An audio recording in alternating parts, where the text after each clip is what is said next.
Get these decks in here so y'all know what I'm using today.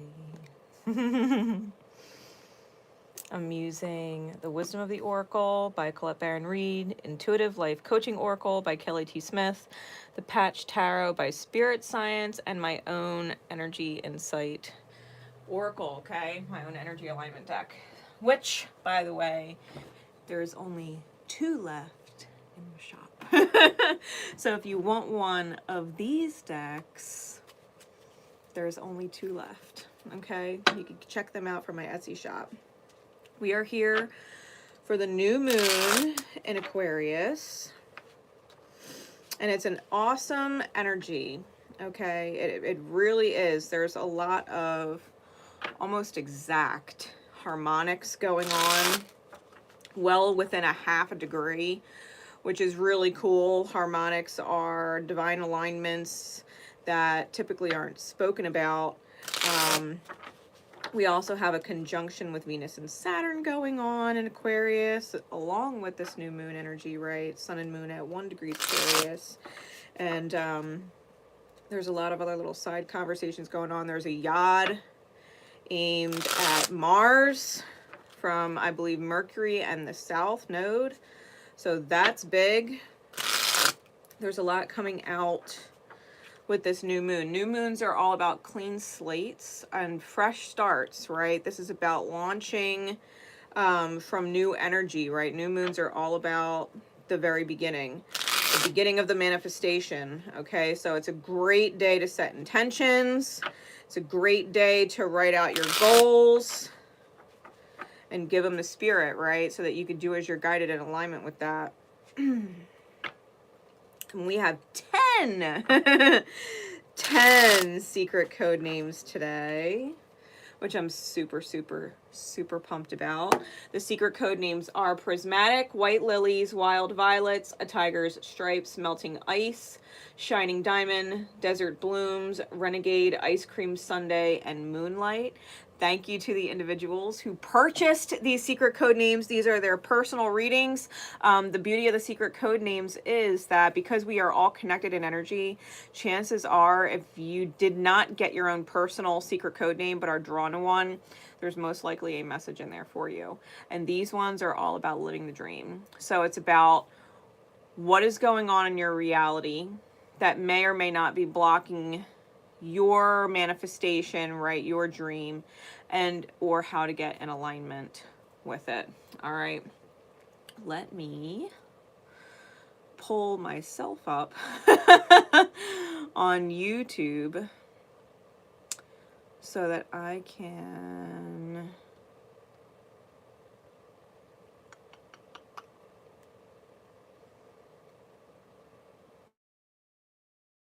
comments, because otherwise that camera right now where it is way too far away for me to see. YouTube. All right, well that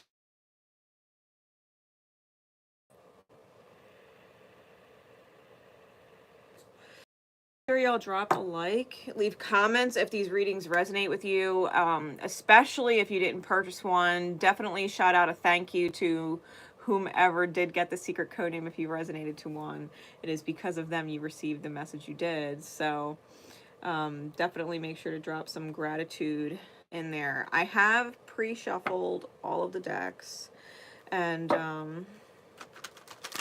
we're gonna get into it. Timestamps will be listed both in the description and in the comments after the live is over.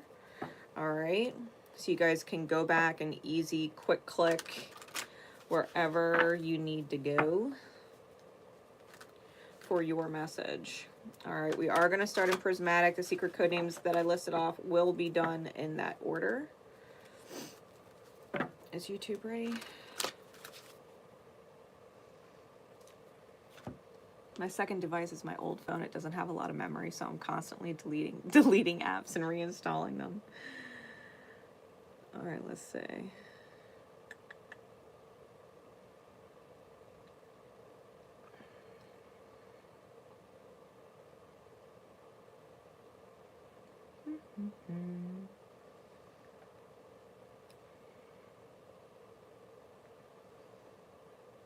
Alrighty. Oh, Bev, I'm sorry. Yeah, if you want to purchase them, guys, if you want to purchase readings for any of the events, like, make sure you go to my Etsy shop and do that sooner than later. The events do sell out. All right, they do sell out. The Etsy shop should be linked in the description. It's VioletAuroraMyths, all one word, on Etsy. You look up the shop itself. It is under readings and services. You'd click the 2023 moon events and you select whatever date you want. And I will reach out to you and let you know that I got it and what your secret moon name for that specific, what your secret code name for that specific moon event will be. All right, and you will not miss it. If you forget your secret code name, you just refer back to the messages and it will be on there for you. Okay, so starting with Prismatic. Starting with Prismatic.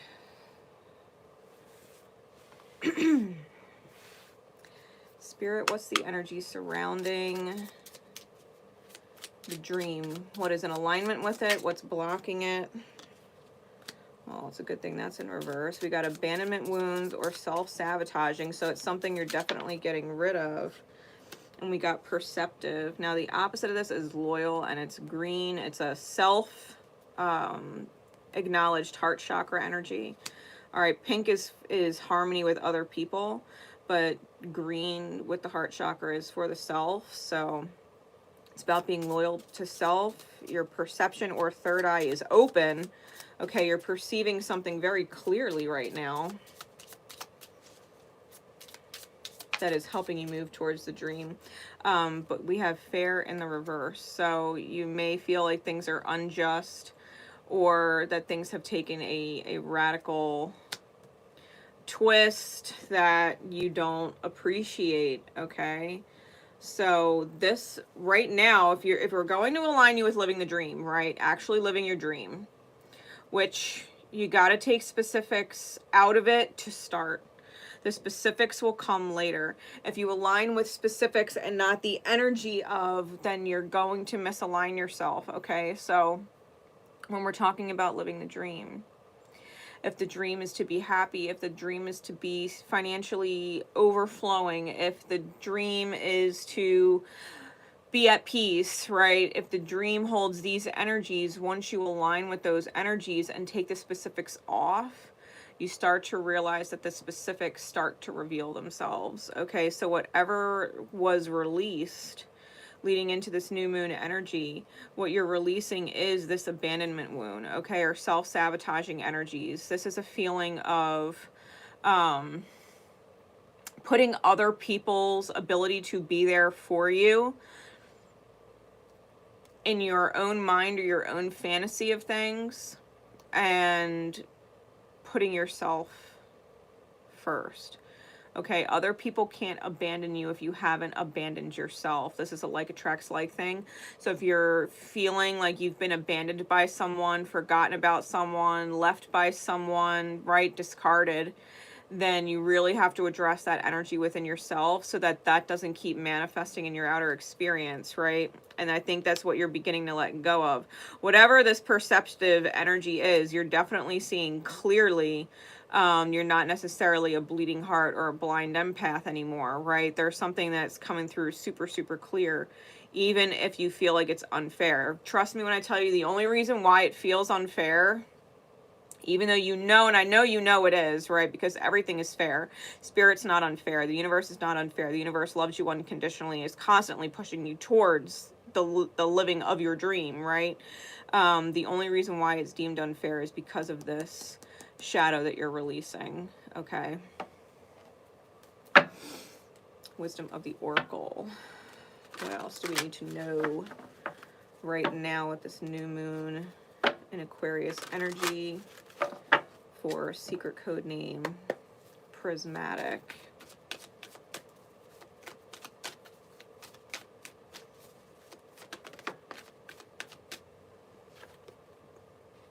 Peace.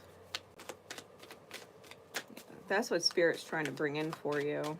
100%. Unfinished Symphony. And Soulmates. Alright. Additional insight, please, Spirit. To each of these.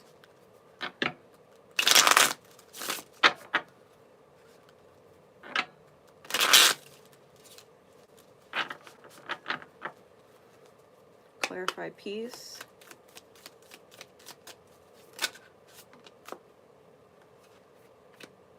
We've got the 3 of Cups and the 9 of Cups. Clarify Unfinished Symphony. Yeah, Spirit's trying to bring you in abundance and happiness. Like, that is what the light of those 2 cards are. Abundance and happiness. Getting out of this gluttonous energy in regards to sadness. Okay? Whether you realize it or not, you may have been a glutton for sadness.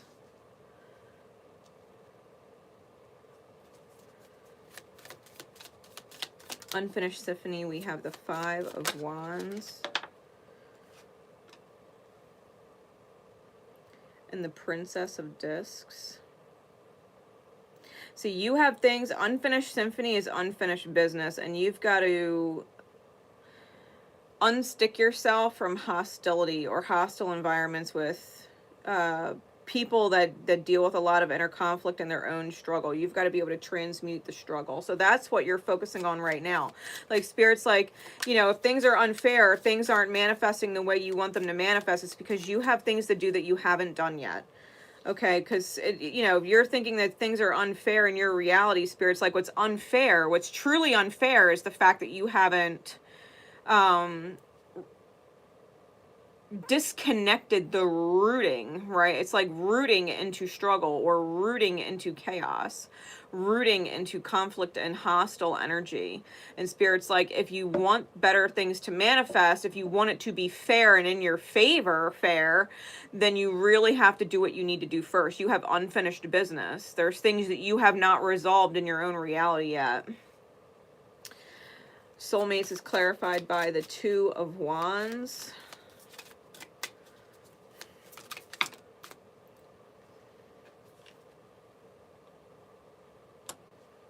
The Death card, the King of Wands,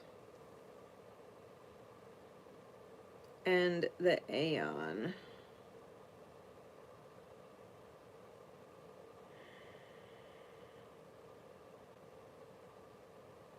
Which is the Judgment card in this deck.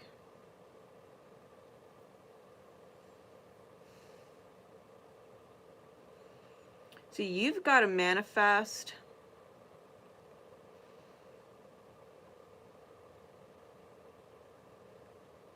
or bring to light or birth a whole lot of fucking fire.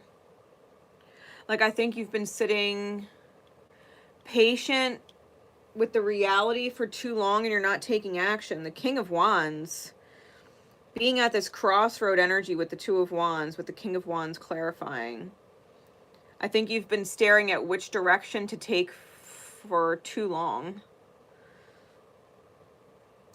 The Death card and the Judgment card, that's double Scorpionic energy. Scorpionic energy may be extremely significant for you. Like, you are beholden to yourself as far as transforming and rebirthing yourself, right? Because the Judgment card is about reincarnation and resurrection and things like that, and Scorpionic energy is about transformation and rebirth. So, I mean, you're in a position right now where Spirit's like, are you ready to get off the pot? Because you've been shitting on this for too long. You know what I mean? Like, whatever opportunity or momentum that you've needed to create for yourself, you've been putting it off, right? There's been a lot of excuses or a lot of distractions or whatever it is that you've allowed for yourself, that you haven't put the drive and energy that you really do need towards it. You want to live the dream, You want to live the dream. If you want to be at peace, because Spirit's trying to bring that in for you, the abundance of happiness, the connection, right? The joy, the celebratory energy, the feeling, this wondrous vibration, right? Spirit's got it right here. But you have work to do. Like, you have not separated yourself from hostile environment yet. You haven't transmuted that reality yet. And that's because you haven't settled the inner conflict within yourself about should I or shouldn't I. If things are manifesting that you don't think are fair, because Spirit's like, well, have you really been fair to yourself, though? You know what I mean? Like, have you really been fair to yourself, though? Because if you haven't been fair to yourself, Spirit's like, why should I be fair to you? Why, what you would deem as fair? Why should I be your fair? Spirit's like, I'm my fair. You know what I mean? Like, Spirit is unconditionally fair, unconditionally loving fair. So it's not about being fair to your ego. It's about being fair to your soul and your energy. And Spirit's like, if I gave you what you really, really wanted, and you weren't in alignment with it, you're gonna fucking lose it. And that sucks. And Spirit's like, I don't want that. I don't want you to suffer that kind of loss. Like, if you're going to live your dream and manifest your dream that you would be able to live it, let's not have you lose it. So Spirit's like, you have to do one step at a time, right? It's being meticulous in the perfection of your healing. There are certain things that you have to let go of. This is probably a group of people that create a lot of stress and anxiety that you are conflicted about letting go of. And Spirit's like, I cannot give you what you want until you transmute that shit. Like, you can't get upset with Spirit for not giving it to you. If you're upset with Spirit and think Spirit's unfair, it's because you're upset with yourself. You know what I mean? In the reality of the mirror, like, you're upset with yourself because you haven't done things yet, and you want the cake without it being fully baked in the oven type thing. You know, it's like trying to ice it while it's still hot, and then it just turns into a goopy mess, and Spirit's like, you can't do that. Like, the step first is you have to let it cool, which means this hostile energy, like, you have to let it cool off. You have to let it dissipate. You have to let it go away. You have to separate yourself from it. So yeah, if you don't like the flash perceptive news you got, right? The perception that you're, the perception of everything going on in your reality, then you really have to ask yourself, what the fuck are you waiting for? If no one else is waiting on you to do things and they're continuing on their path or their life or whatever, like, if you're falling behind, like, that's not Spirit's fault. You know what I mean? Like, your reality, your world is manifesting based off your alignment. If you want better outcome, you have to better your energy, which includes what you surround yourself with in your mirror. You've been around bullshit energies for too long.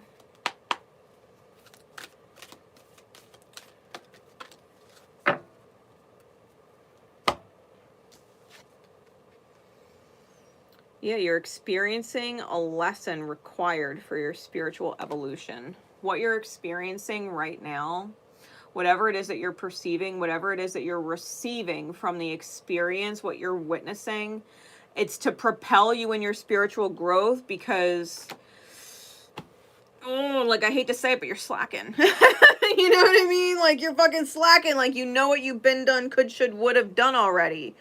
You should have fucking done it already. And you've been putting it off, standing at that crossroad. You've been putting it off, and Spirit's like, I need a fire under your ass. Like, I need you to recognize that feeling defeated and feeling thwarted and feeling obligated to things outside of your own desire and dream is not acceptable. Like, Spirit is not trying to discourage you or douse your fire. It's trying to, you know what I mean? Like, get it freaking going. Like, Spirit's trying to fan your flames. Like, yo, you're taking too long. You know what I mean? Like, come on. Let's go. You know, like, one foot in front of the other. Let's start moving. You know what I mean? Like, it's not something you could just sit and stare at anymore. You know, like, Spirit's been pushing you probably for a hot fucking minute. Spirit don't want you to lose out on whatever your dream is. Like, you've got to get rid of this hostile energy. Like, you've got shit to do. All right, that is secret code name Prismatic. You've got shit to do. Snap out of the funk. Like, snap out of the funk and get that shit done. Get it done. Like, no more excuses. Like, it's standing in the way of you achieving your dreams, and the longer you put it off, the harder it is. The reality is going to be harder watching the dream slip away. It's watching the dream slip away.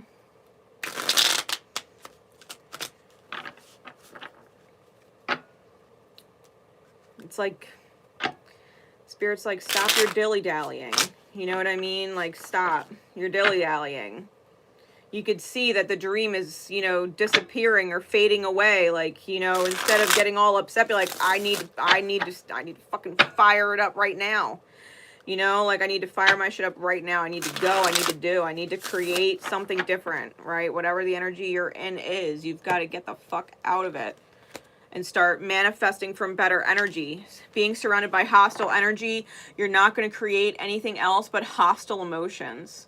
Hostility towards the self, anger at the self, anger at the reality, anger at circumstance, anger at other people. It's just all going to be projecting out of you instead of shining in radiant prismatic light. You know what I mean? Like, secret code name Prismatic, you've got to look at a different facet of the perspective.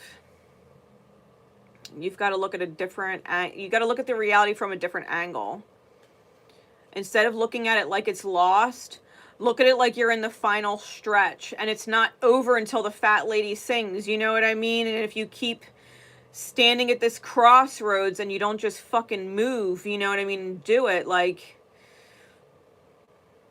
you're gonna witness what you don't actually want to witness. You know what I mean?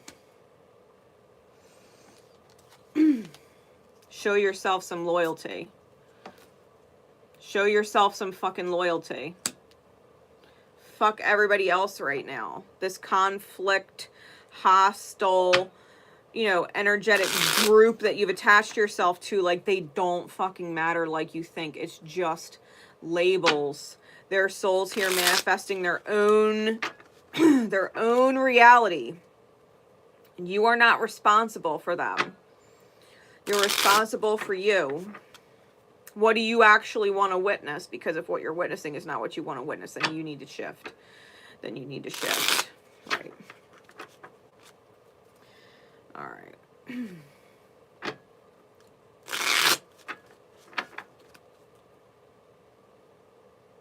Secret code name. White Lilies. Secret code name, White Lilies. I can't actually see the timestamps right now. I'll go back after. All right. Spirit, please, for secret code name, White Lilies, and those who would be drawn to this message in divine time. What is the energy that they are in, either helping the manifestation of their dream or blocking it, right? What is the energetic alignment for secret code name White Lilies? We've got vindictive. We've got vindictive.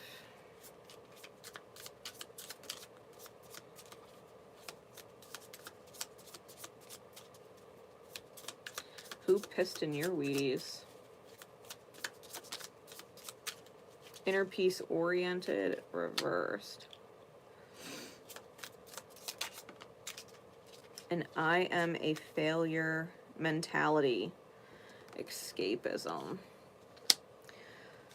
Damn.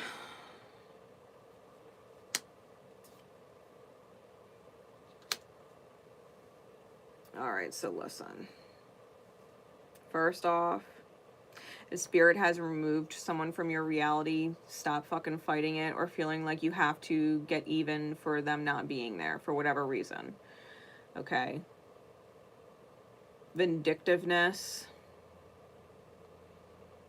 You don't actually know who the fuck they are and everything that they've been through in this life. You don't know what it's like to have perceived their entire life from start to present from their eyes. The way their mind works, right? The way their heart feels. Like, you have no fucking clue what it's like to be someone else.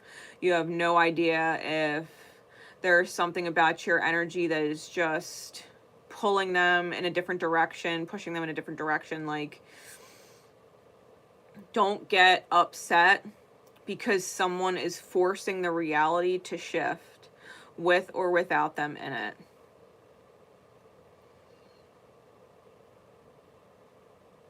If you're meant to quote unquote get even, the universe makes that shit so fucking easy you don't even have to try because they set it up.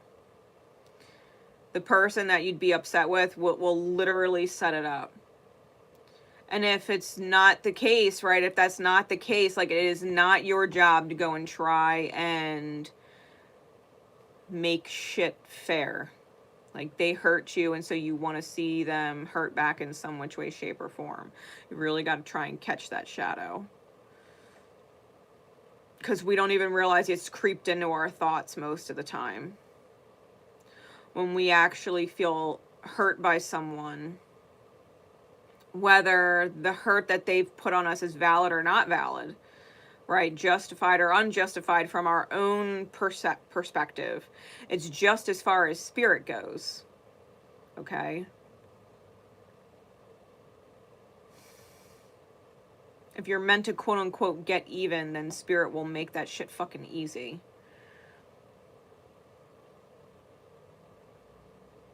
Because you won't actually have to manipulate anything or at all.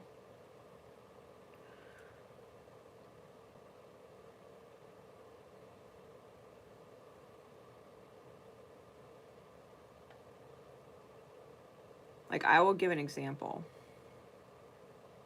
The job that I just left. I was working 2 houses. Okay? I was working at 2 different houses. And when I put my 2 weeks notice in, one of my bosses got pissed and swiped all my hours off the schedule. Like, literally was like, yeah, I took all your hours off. And I was like,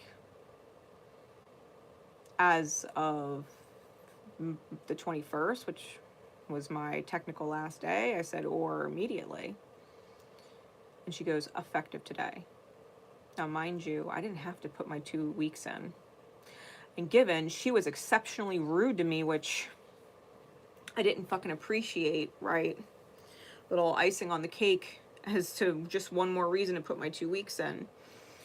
So my boss at the other house was like, I'm so sorry she did that. I don't know what she was thinking, because she left herself way short-staffed sooner than she had to doing that. And my second boss gave me all of the hours at the other house, so I didn't technically lose anything. The fact of the matter is, had I not had a second boss to do that, who knew what the other boss did was wrong, that's my rent check, you know what I mean? Like, that's my son's livelihood. And I was like, what the fuck? Like, that's fucked up. That's fucked up. What she did, that's fucked up. So, I was like, all right, spirit, you've got me where you've got me for a reason. Didn't say anything else to the boss that was vindictive, right? People look at that like, that's retaliation, right? Yes, I'm aware. Okay. Didn't say anything else to her. Continued to be professional working at the other house because I still had to communicate with her. Okay. Because she also is effective at both houses. And she ended up putting such a workload on herself without me being there 2 weeks earlier than it should have been. She fell behind. She fell behind. And who she is and what she does as the RN of both houses, there are certain things you cannot fall behind on, including legal forms that need to be in for medications. Well, she fell behind. And I am technically not allowed to give medications without certain forms being written. I'm not allowed. That would be against, you know what I mean? That would be against the legal standard of the state, right? There has to be certain forms in. I have to sign them as a DSP, and then the, medication can be given. So it's not coming in. The form is not there. Now it's more than 1 day. It's 2 days. It's 3 days. It's 4 days. And she's been unknown since day one. So I ended up messaging my admin like, hey, we don't have this form in. This medication is being given and we don't have this form in. Like, it shouldn't be being given. And it's being given and it shouldn't be. Like, where's the form? Admin doesn't respond, but the form magically shows up the next day and it's retrodated. It's retrodated. Which, me being hardcore in alignment with truth like I am, can't lie to save my fucking life, wouldn't lie to save my life. I got a problem with this because as far as I'm concerned, it's a false document. It just so happens state shows up to check out the house and make sure it's running up to state code on the last day that I'm there. The last day that I'm there. And I get to answer wonderful questions about those exact things. I happen to have text message proof that I was communicating with my RN, communicating with my admin. Like, I didn't try to do anything. I didn't go out of my way to vindictively get my boss back. You know what I mean? But the universe had it work out in such a way that it worked out. It worked out in such a way. You know what I mean? So it's like, if someone is truly out of alignment against you, you don't have to go out of your way against alignment towards them. Spirit will work it out. People manifest their own shit. You don't have to go against your own moral code. You know, as far as I'm concerned, as above and so below, law and legalities are in place the way they are in this present moment for a reason. If it's meant to work out, it works out. I didn't have to go out of my way to try and hurt someone. Someone's energy aligned with that all on their own. People in misalignment that try and hurt you on purpose, they're vindictive, they're malicious, they're fucking rude, okay? That they would go out of their way and make decisions to spite you or hurt you in some way. Like, not only did I not lose my hours, not only did I not lose my income, I got overtime on top of it. Still finished out my 2 weeks. Nothing she did actually hurt me. But in the process, she most definitely hurt herself. She most definitely hurt herself. You don't need to be vindictive. Okay, that's the whole point of me telling that story to the best of my ability live on fucking YouTube. You know what I mean? Like, you don't have to go out of your way. If someone is truly in misalignment and they did some fucked up shit against you and they shouldn't have, because you didn't do anything to truly hurt them to begin with, and they're taking their own self-loathing out on you, like, the universe will put other people in their place and you don't have to try and make it happen. It'll just happen. It'll just happen, okay? Focus on inner peace. Focus on inner peace, because with this in reverse, it's angry and volatile, okay? I'm a failure mentality and trying to escape your having long-term goals. It's being short-sighted. It's being short-sighted. Well, this is what's hurting me right now, and I want to feel better right now, so I'm going to do this to feel better right now.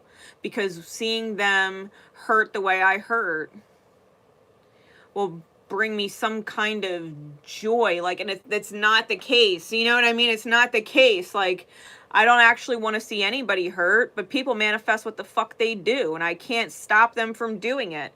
Like, That goes for ex-friends, ex-partners, ex-bosses. It doesn't matter. People in your family who you haven't talked to in a long time. Like, all labels aside, people are people, souls are souls. And the labels, no matter what they are, who they are, you have soul contracts with them. You know what I mean? And if someone is pressing you, right?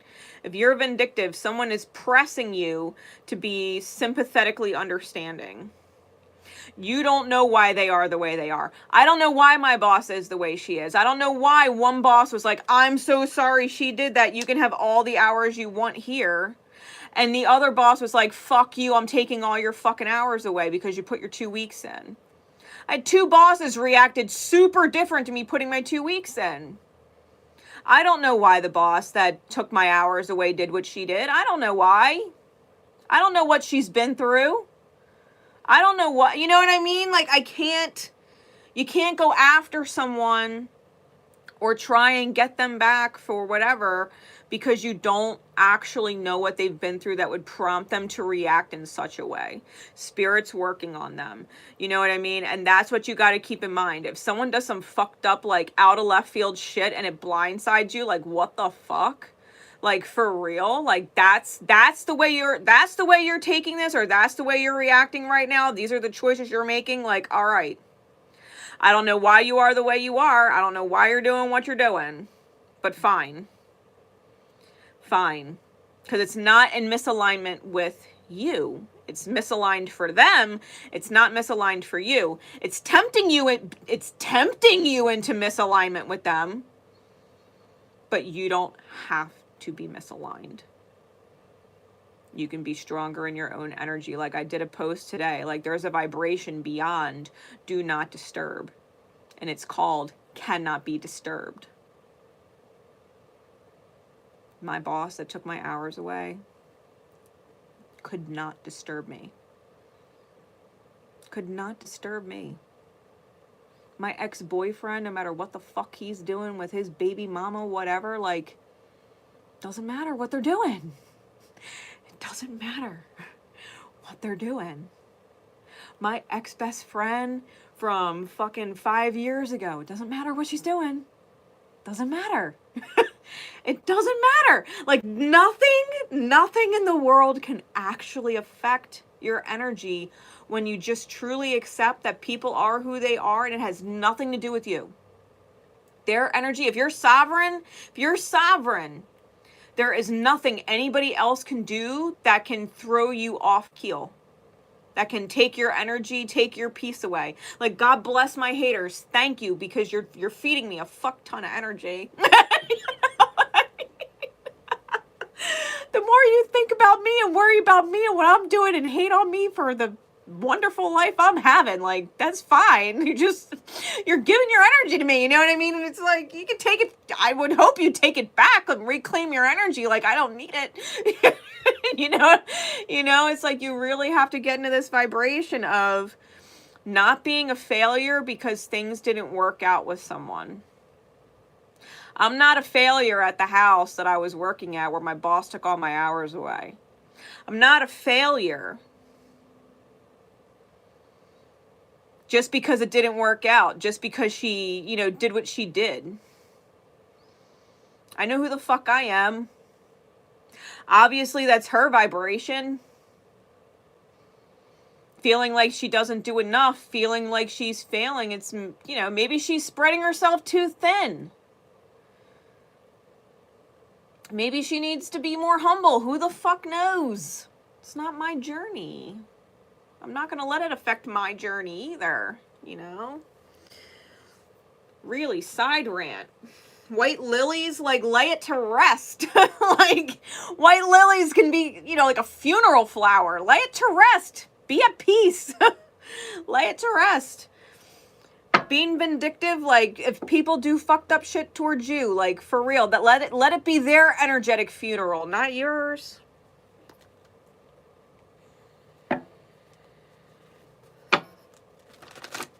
For real.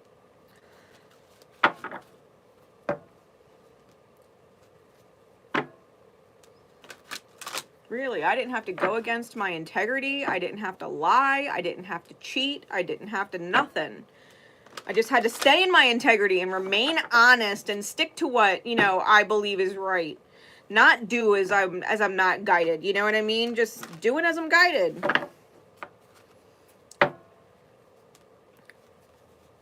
Really, like, State was like, I legit I did and followed the appropriate steps considering the situation. State literally looked at me and said, no, you did the right thing. I did what I was supposed to do. It's, you know.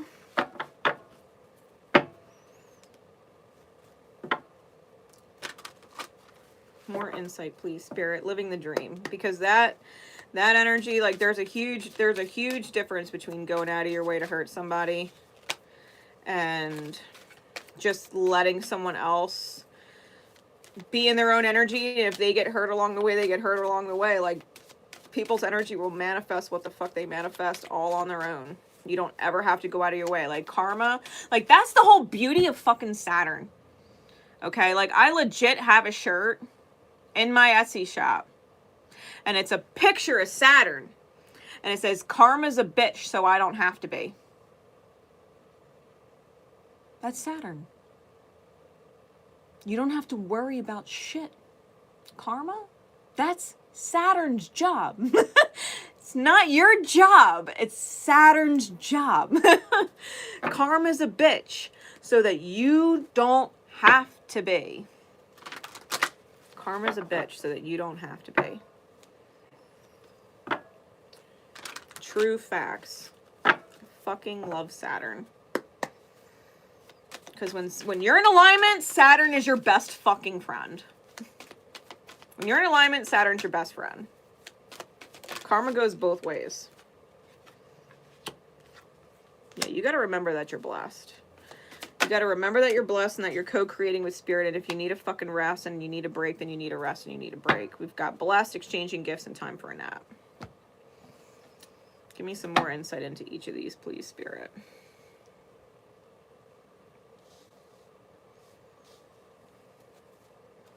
Secret code name, White Lilies.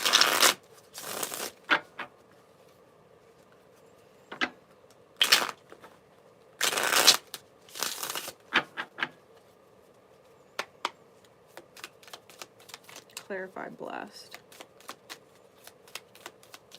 Like, Spirit knows when you've been wronged unjustly. Spirit knows if someone came at your energy from a malicious place, from a low vibing place. Like, Spirit knows. Spirit knows what the fuck someone chose from a low vibration. Yeah, we got the Child, which is the Magician in this deck.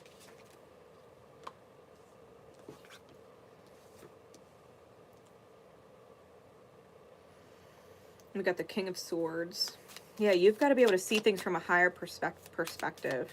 See things from Spirit's eyes. Like, Spirit's watching everybody in alignment and out of alignment.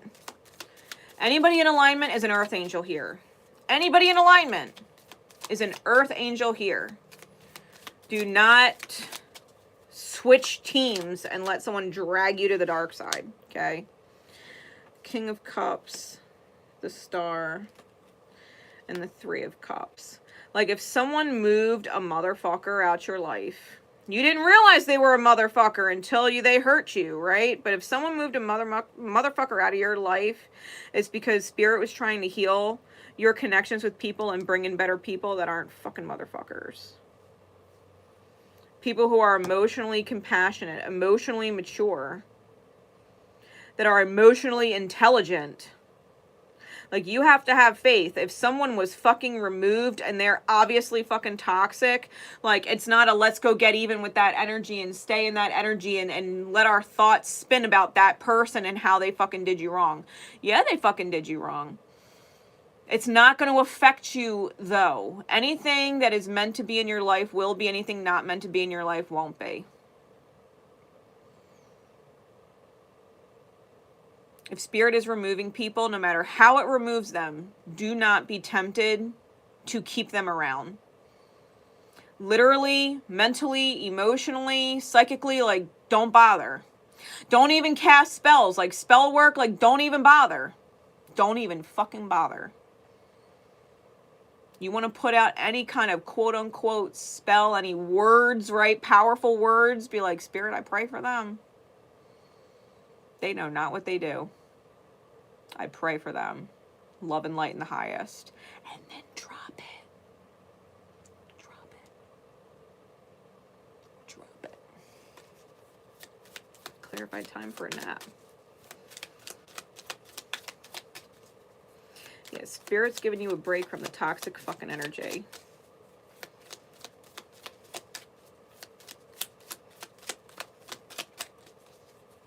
They're gone, let them be gone. Celebrate that they're gone. Spirit's making room for better people. You obviously didn't deserve the way you were treated or what was done to you. You know what I mean? Spirit will handle them. Yeah, you've got to focus on your own stability. You've got to focus on your own home, your own self. And Six of Cups, being in alignment with joy. Being in alignment with people who just see. That see you. That see you and your value, see you and your worth. Who meet you and they resonate with you and they feel like they've known you forever. You know what I mean?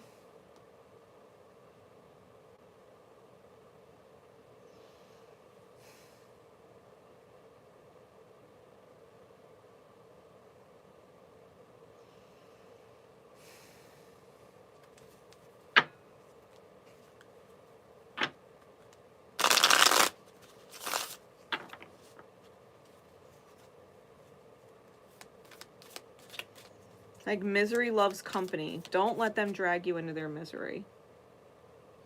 Just don't do it. Just don't do it. That's their misery. Misery loves company. Yeah, Nine of Swords on the bottom. It's just being mentally cruel to yourself. To feed into those people and those energies, it's just mentally cruel. You don't need to do that to yourself. Like, bless them, but fuck them. You know what I mean? Like, fuck them. They're not in your life anymore. Good. Good. They can go heal somewhere else, and you can move on with your own healing. Like, bless them and let it go. You're not a failure because a relationship dynamic or situation fell apart. That's their energy projecting on you. You know what I mean?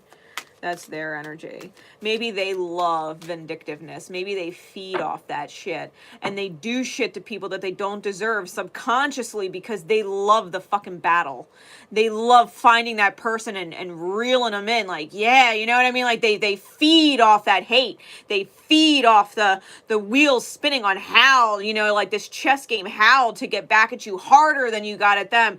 And they'll never acknowledge that they started it.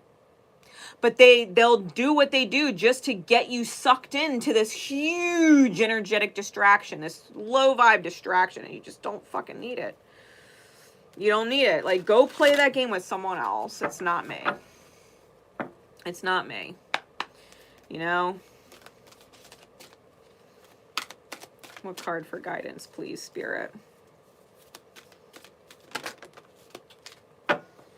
Yeah, it's time to get things done. Make your creative projects a priority right now. Like, time to rest, focusing on your home, yourself, like, focus on your own creative shit. Obviously, this person was a distraction for, like, way too long in general. Before and or after they gave you reason to not fucking like them. Like, you have things you need to focus on.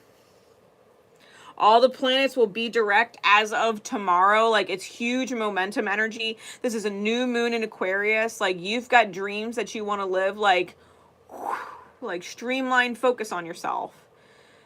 Streamline focus on yourself and what you want to do, because spirit is going to take it and run with it. Like, thank God she didn't go down that fucking, you know, path of bullshit with so-and-so. Thank God they redirected and focused on themselves instead. Like, the greatest fucking revenge is success. Anybody who has ever intentionally tried to hurt you wants to see you fall for some reason or another. The best fucking revenge is to succeed and be unbothered. Unbothered. Go be busy succeeding. Go be busy succeeding. Like, do you know how much my ex would fucking love if I were crying over his ass right now? Still.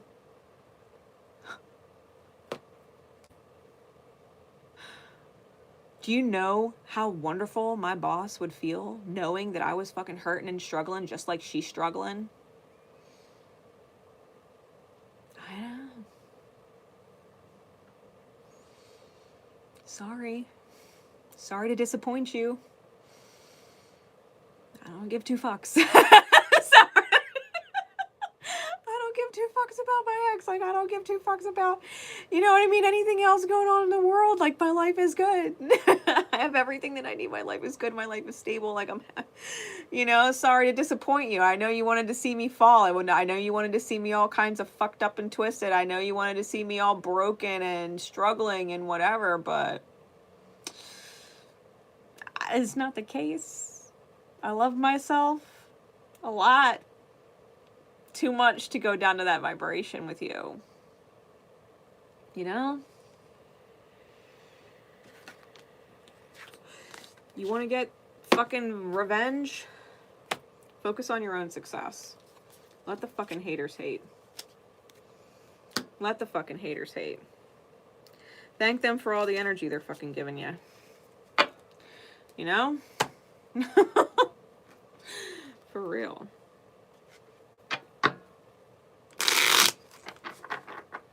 Their bad energy ain't none of your business.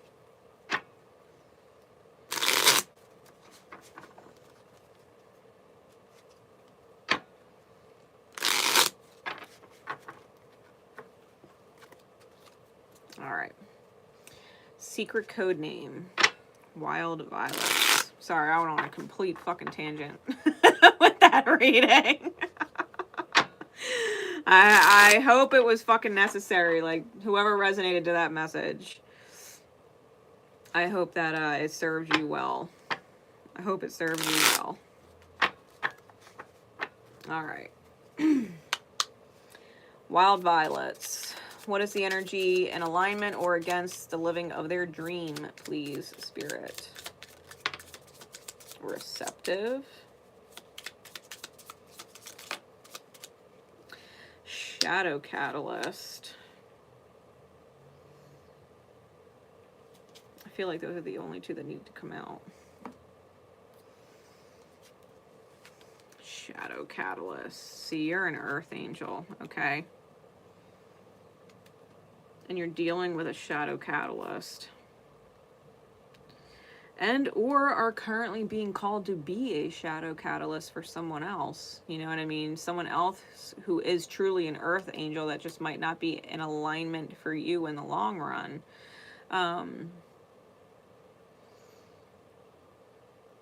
What I feel like you're receiving is the understanding or purpose of shadow catalysts. Because you might realize or know or believe or witness the fact that you're an Earth Angel for someone else for a moment, right? You're a shadow catalyst to remind you of what you deserve, that you deserve someone who is committed to your well-being and happiness like you're committed to theirs, type thing. But you also may have experienced or may be receiving in the reality someone who feels the same way towards you, but you just don't feel that way towards them. So you can understand where your own shadow catalyst comes from. Like, yeah, they know that you're a good person. You know, they know that you care about their well-being and all, but maybe they just don't feel in alignment with you like that. You know, like if you wanted more from them than they feel guided to give you, you know what I mean? It's no different. So you can understand the dynamic, because ultimately it's to get you in alignment.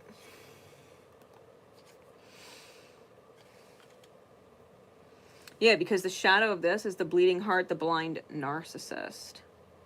Okay? The blind narcissist. People who don't know they're narcissistic. So I think you're well aware of the fact that you are not a narcissist. However,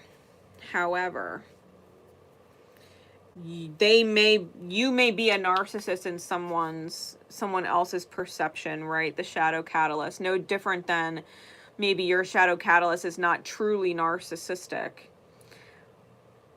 That's they're probably an earth angel in the lives of other people, but in regards to you, they would come off narcissistic or selfish or non-committal or disengaged or cold, you know what I mean? Because they're not guided to you like that. Doesn't make them a terrible person. It means you're chasing after an energy that is clearly showing you that they are not interested in you the same way. They're not drawn to you the same way. They're not reciprocating in the same way. And it's only to show you that you deserve someone like yourself when you're in that earth angel energy. And when you recognize that you yourself are an earth angel and deserve the same energy in return, you're not the narcissist to another earth angel. You know, you're not receptive to them or attracted energetically to them or guided away from them because you're in alignment with it.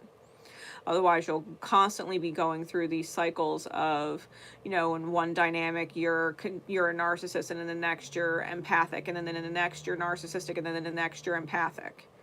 Because you'll flip-flop. You'll flip-flop back and forth.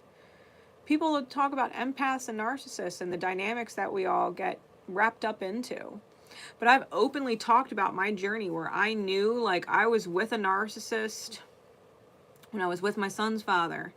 Got out of that relationship, my next relationship, and I saw in hindsight how I was narcissistic and didn't even realize it.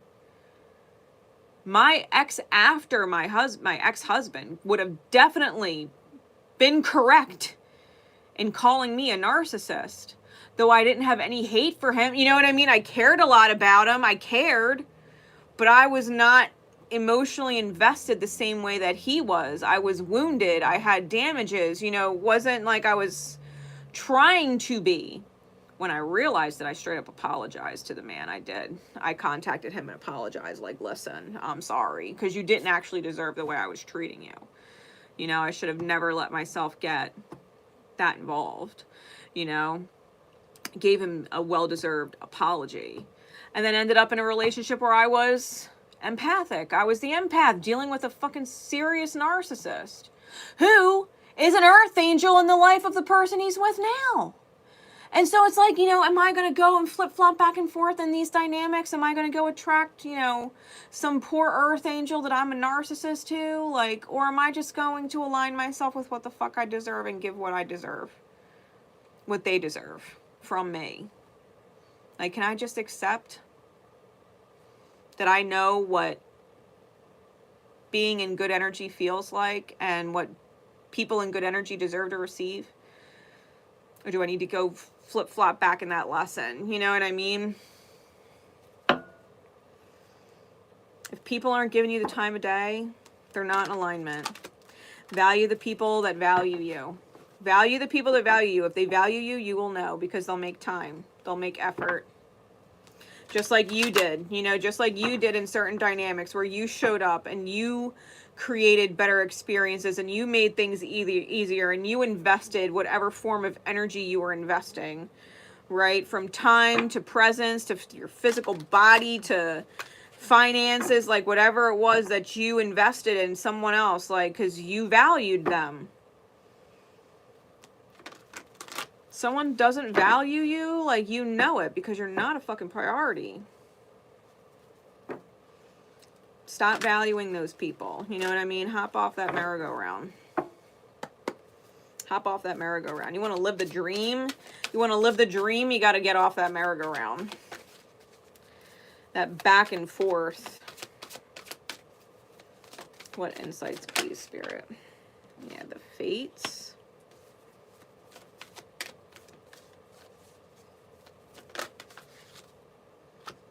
Peace.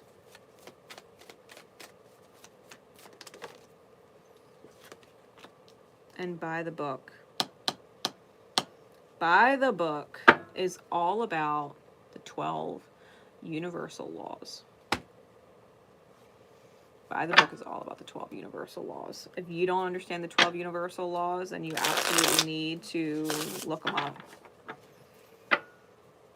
You absolutely need to look them up.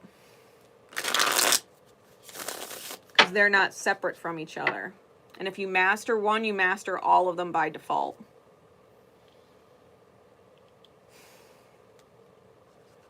Like, the easiest one I tell everybody that they could focus on is the law of relativity. It could always be worse. Well, I'm grateful it was what it was because it could have been worse. The law of relativity asks you to be grateful because it could have always been worse, no matter how bad it was. It could have been worse. Could have been worse.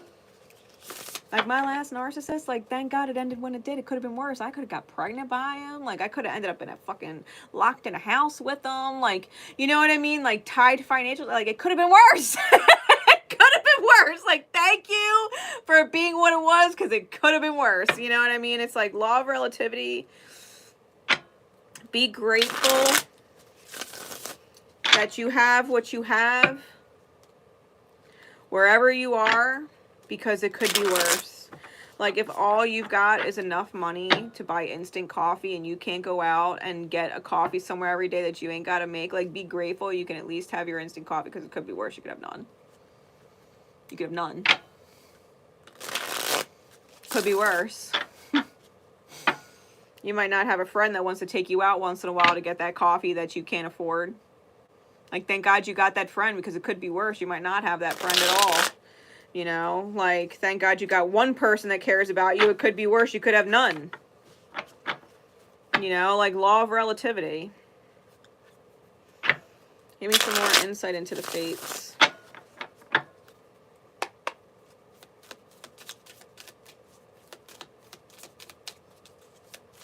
For secret codename Wild Violets.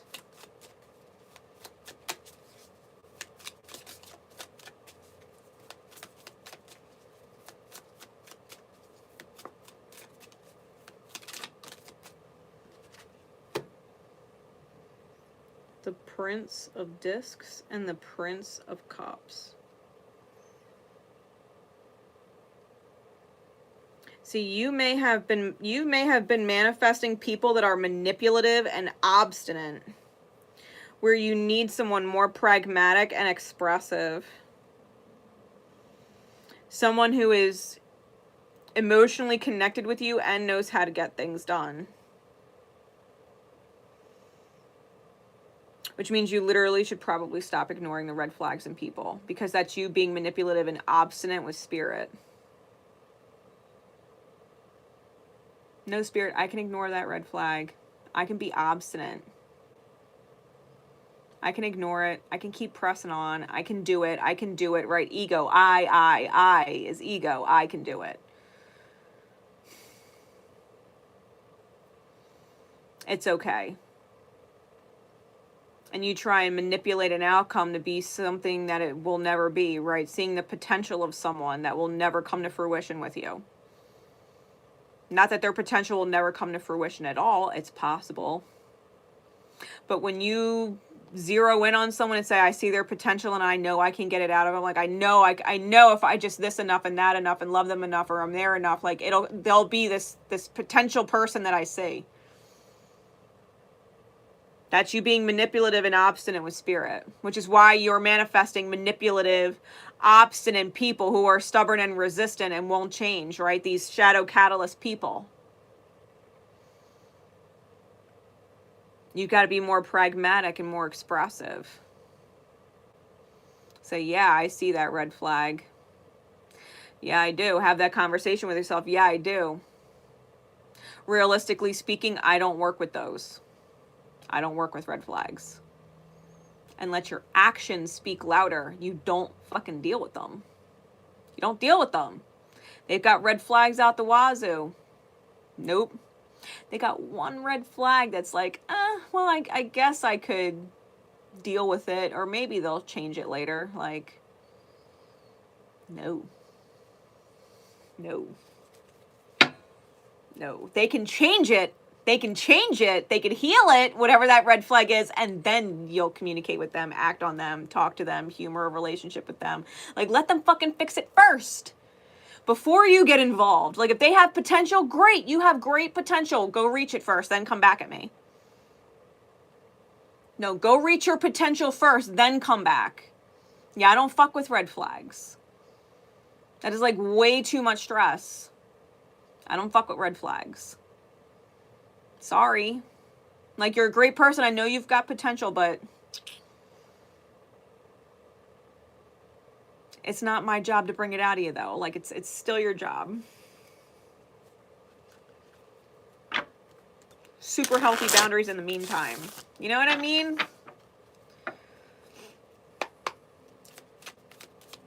Someone's got red flags. Let them heal that shit first, then humor them. Like, value yourself. It takes a lot of fucking energy to deal with someone that's got so much potential. It's a lot of fucking energy. And we got a major arcana specialist deck, the Light. It's all about revealing, right? Things being revealed, being brought to the light. You will find yourself so much more at peace. You start cutting off people with red flags, like, for real. And the Four of Discs, yeah. Peace, you will understand in time when you start cutting off these fucking people, these red flag people, like, just how much you enjoy your fucking peace. You enjoy your peace so much when you're not dealing with people in their, you know, let's discover your potential mode. That's the chapter of life they're in, right? When you let go of it being your job to help other people reach their potential and cut all that shit off, you're going to value your peace so much, like, nothing will disturb it.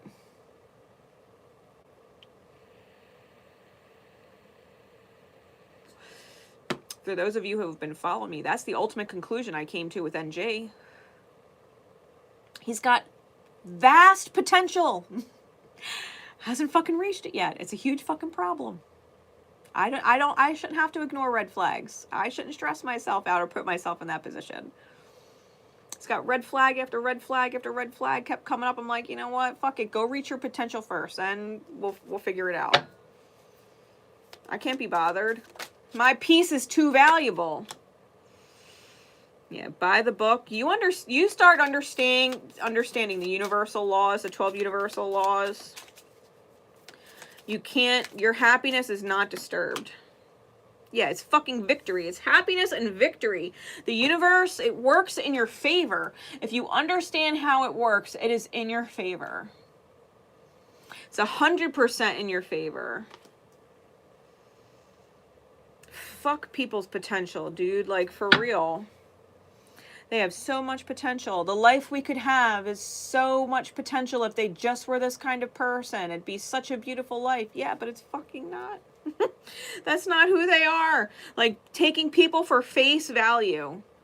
Take people for face value. It doesn't matter what label they have, whether it's family, friends, co-workers, partners, love interests, some dude you fucking just started talking to, or some girl you ran into at the mall. It doesn't matter. Everybody's got potential. No one's going to reach it if they're focusing on everybody else reaching a certain potential. Like, I will never reach my greatest fucking potential if I'm worrying about NG's potential, or I'm worrying about my boss's potential, or I'm worrying about my ex's potential. Like, no. No. I have a responsibility to my own dang self to reach my greatest potential. I'll never reach it if I'm focusing on everybody else's. I'll never reach it if I'm focusing on being an earth angel for everybody else to my own detriment, that I'm chasing fucking shadow catalysts to say, hey, like, Get your ass in alignment with your own dang self. Like, you haven't reached your own potential yet. Why are you giving a fuck about their potential? You haven't reached your own yet.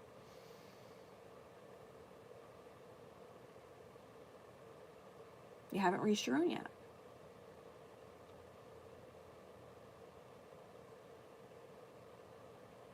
You're never going to get anybody else to reach their potential without first reaching your own.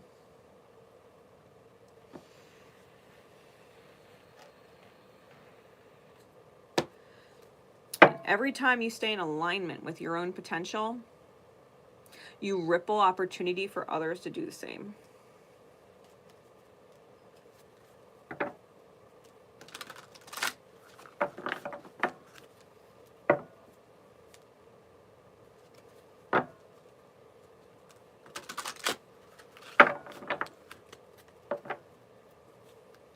What's the guidance, please? Put the chunk back. Earth shifts. You're very connected to Mother Earth, and as such, you experience all that she does. Yeah, you're super empathic. And if you need to clear your energy, like, go grounding. Smudge. Shove them fucking crystals in your bra and remember that they're there. Remember that they're there. When there's toxic people around you, just know that you've got some shit in there that is it's protecting your energy just simply by reminding you. Just by reminding you. Reminding yourself that you've got a fucking hematite in your bra. Listen! Remembering it's there. It's because you're recognizing that there's a toxic energy outside of you. You're recognizing that there's a toxic energy outside of you, that you remembered the fact that that hematite is there.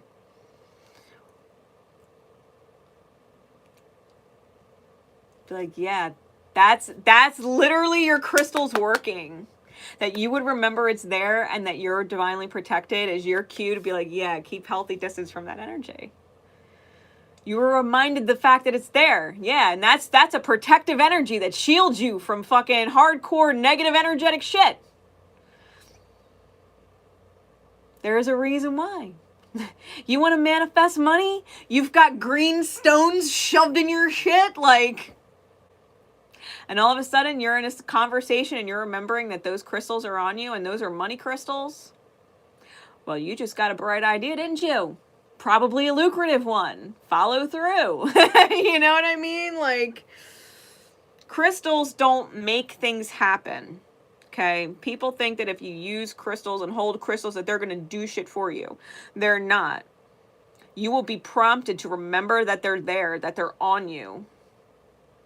When you're in alignment with the vibration of what they hold benefit for you for. Crystals are just little energetic reminders. They all hold power and purpose. And you will remember that they're on your person at the right time for the right reason.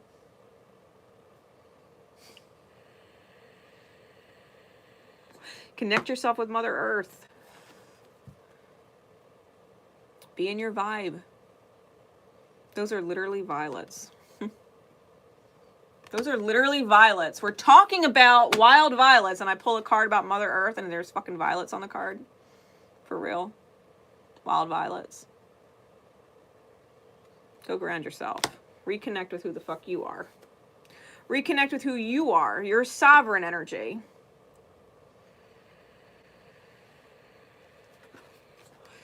Go reconnect with your sovereign energy. You're a wild fucking soul. You don't need to be tied down to those shadow catalyst shit. You don't have to be the healer of their fucking problems. Yeah, they'll miss you when you're gone one day when they start waking up and they're just like, oh, wow. You know? Like, I wonder what would have happened if I stuck with a person like that. Like, you don't think that thought's going to cross their mind? Of course it will. Of course it will.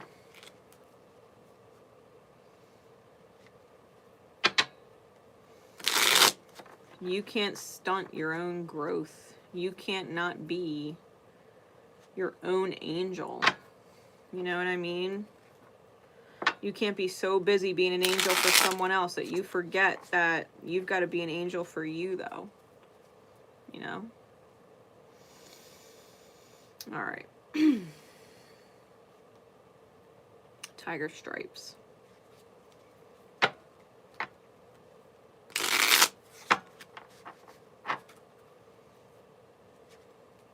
Secret code name. A tiger's stripes.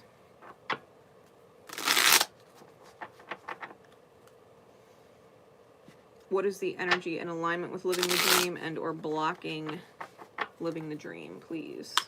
Spirit. Creative and adventurous in reverse.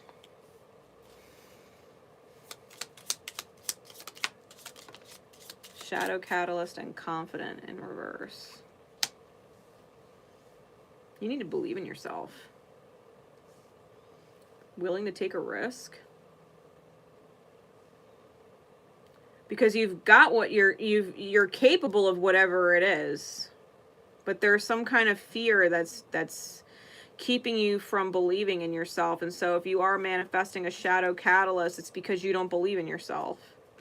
And they're literally only manifesting to push you to be more confident, to push you to think outside of your box, to push you to be out of your comfort zone.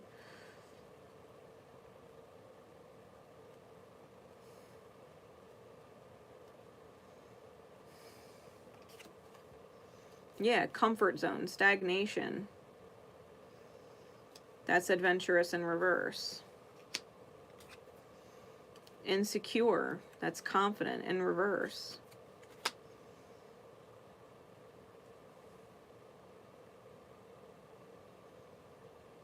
Like, you're super creative, right? You're super creative when it comes to spirit in the universe and manifestation. Like, you can manifest anything that you want. You're not necessarily addicted to pain cycles. You're creative.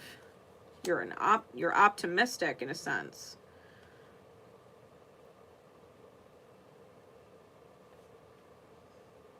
Like, it's not about the grass being greener on the other side. The grass is greener when you water it. Like, that's creator mentality. Creator mentality says the grass isn't greener on the other side. The grass is greener where you water it. The creator creates the green grass. It creates it. You know what I mean? It waters it. It creates it. It doesn't go looking for it elsewhere. It creates it. So you've got a creative energy to you, but you don't necessarily believe in your water.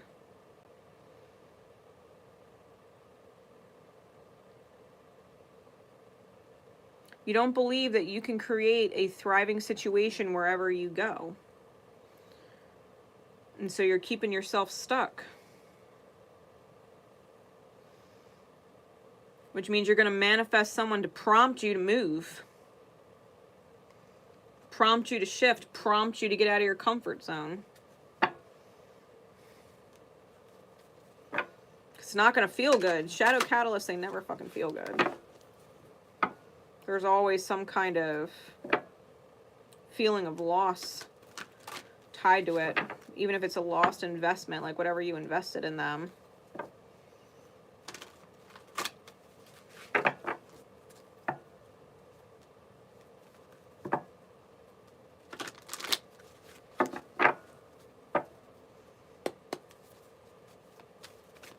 Insight, please, Spirit.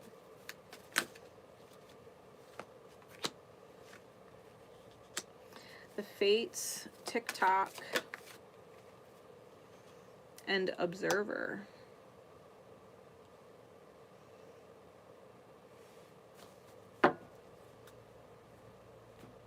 Yeah. You just peeked at the bottom of the deck. It poised us on the bottom. You just gotta spread your wings, man. Clarify the fates.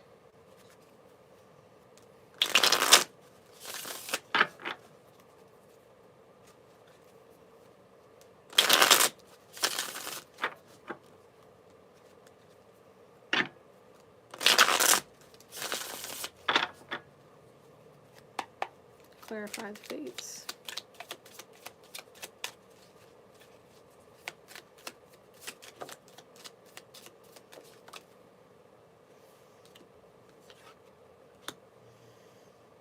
Three of Swords reversed.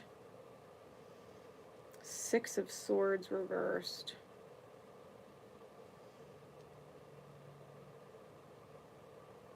I feel like if you stick around in your comfort zone, everything's going to end up falling apart around you. This is anguish and collapse. When these cards are reversed, it's anguish and collapse.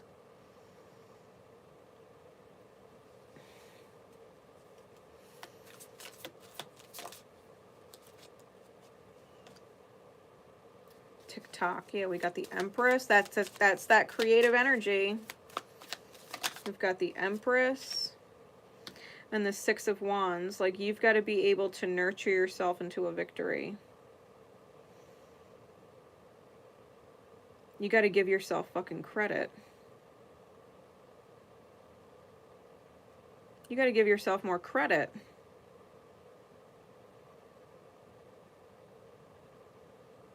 Be your own shield.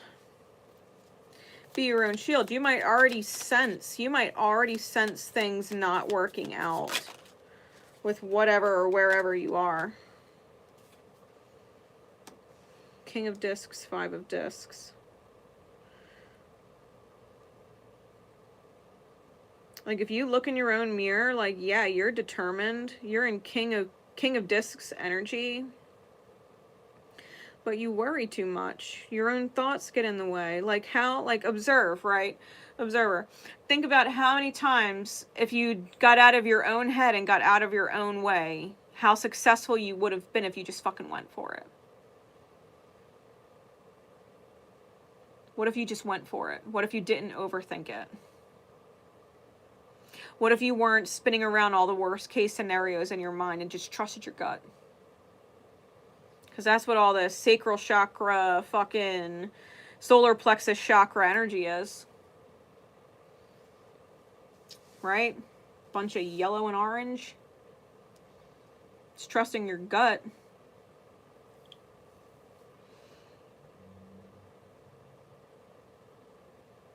You're a manifesting machine. You don't give yourself enough credit. Like, you are a manifesting machine. You can create and do anything you put your mind to. Anything. You apply your energy and the result follows. The problem is you get stuck in all of these worst case scenarios and don't apply energy.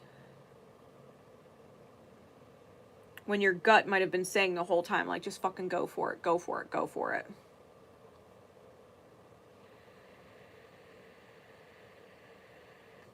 The yeah, but, the yeah, but, the yeah, what if, but yeah, this could, like, dude, just give it a shot.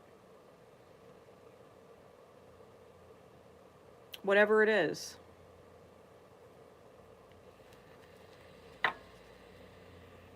You want to live the dream?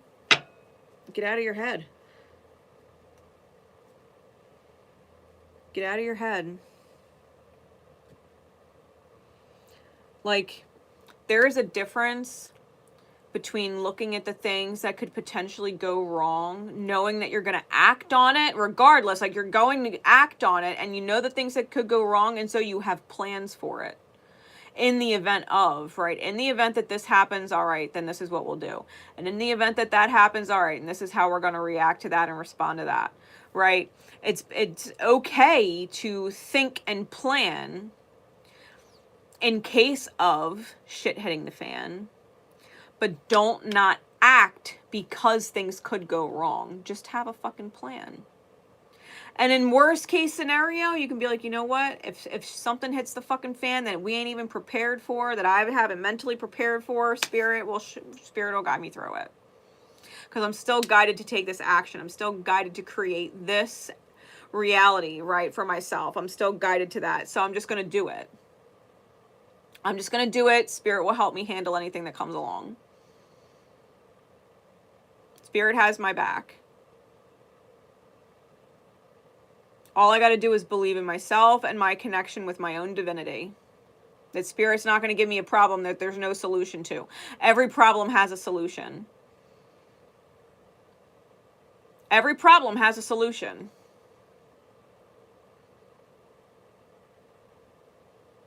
So why be afraid of the problems? Instead of being problem-oriented, be solution-oriented. Doesn't matter what problem pops up, there's a solution. We'll figure it out. It's fine.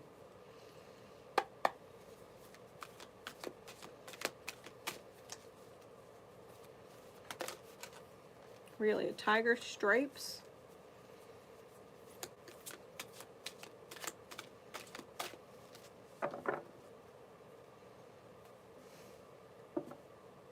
There's a reason why a tiger has stripes.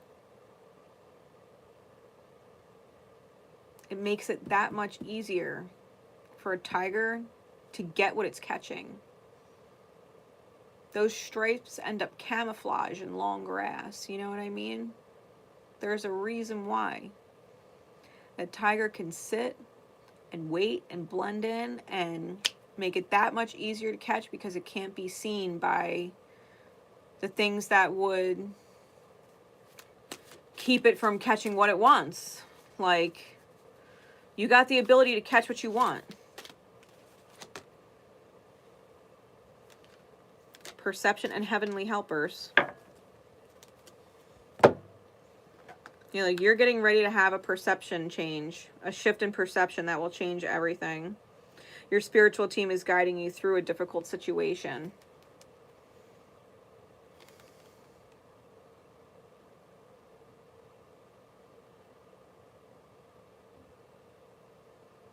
Yeah, it might be difficult to shift. It might be difficult to move. It might be difficult getting out of your comfort zone. Succeeding, the idea of succeeding might be scary. What if you actually caught it? Whatever dream you're trying to catch. Like, I got a shirt in my shop. It's like, don't just chase your dreams, catch them. Don't chase your dreams, catch them. Why do you want to go chasing dreams? If you're chasing your dreams, it's always out of reach. That's why you're chasing it. Fucking catch it. Don't chase your dreams. Catch them. Catch them.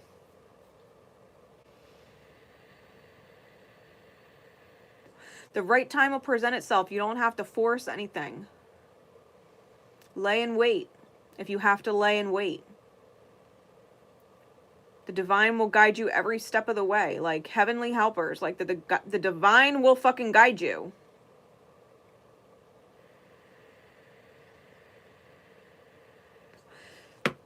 What is meant to be yours cannot escape you.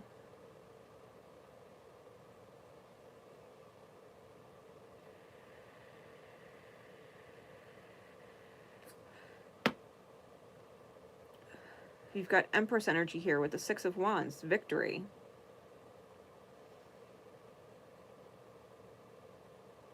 Sometimes you've got to be patient so that the universe can align something for you. And then as soon as you know it's in alignment, it's like you jump on it. Don't hesitate. Don't hesitate.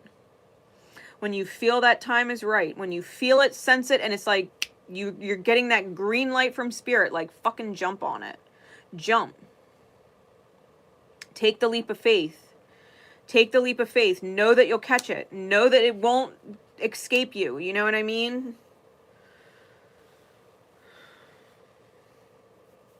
Really, we're talking about the high grass, and it's literally here in the King of Discs card.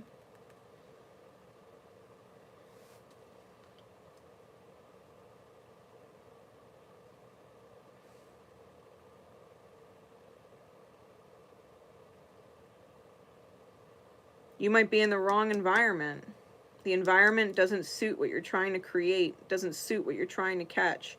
Like if you're a tiger, you're not going to catch your prey in the middle of some desolate, rocky mountain, whatever, with nothing for you to camouflage in. You're going to stand out like a sore thumb. Everybody's going to see you coming. You're not going to catch anything that way. But if you put yourself in an environment that suits you, suits your strengths, you'll be able to jump on opportunities and catch them. You don't need to fucking suffer. be in that lack mentality. You don't need to suffer. Really, lack is a mentality, not a reality.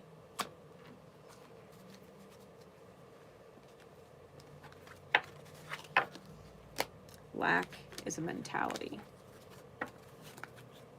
not a reality.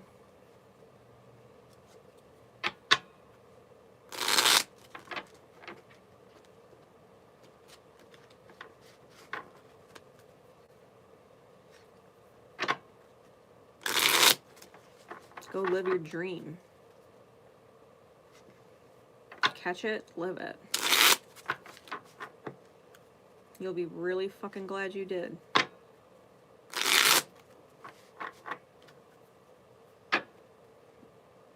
All right, secret code name, Melting Ice.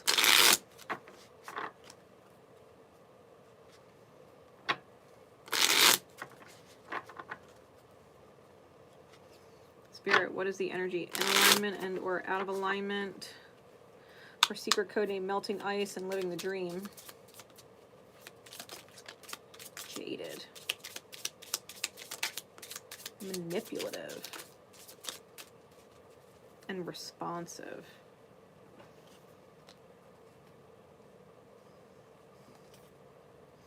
The opposite of jaded is being relationship oriented. It's harmony. Manipulative, the opposite energy is equal energy exchange. Both pink cards. It's harmony. Harmony in the heart chakra. You probably dealt with a lot of people who were self-motivated. And now you don't trust anybody to be in alignment with whatever it is that your energy is moving towards. Like, if you want it done right, you got to do it yourself. It's kind of the mentality that you've taken on.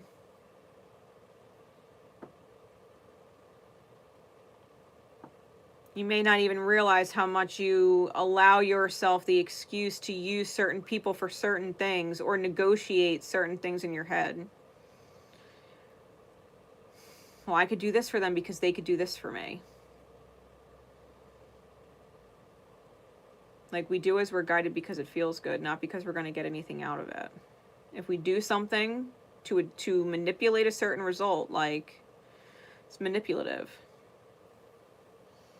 If you don't think you can get it any other way without manipulating, you know what I mean? That no one would help you for the kindness or the goodness of their heart to help you, or because they're in alignment with you, that you've got to, you know, present it in such a way that you get what you want.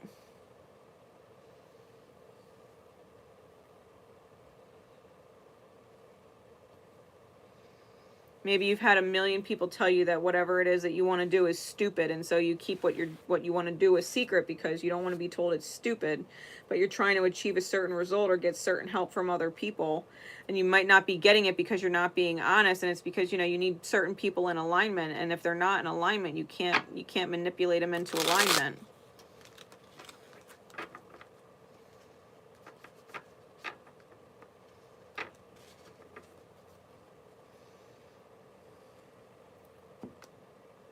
You got to trust that when you believe in your own self and what it is that you want to achieve, expressing it, the right people will align with you.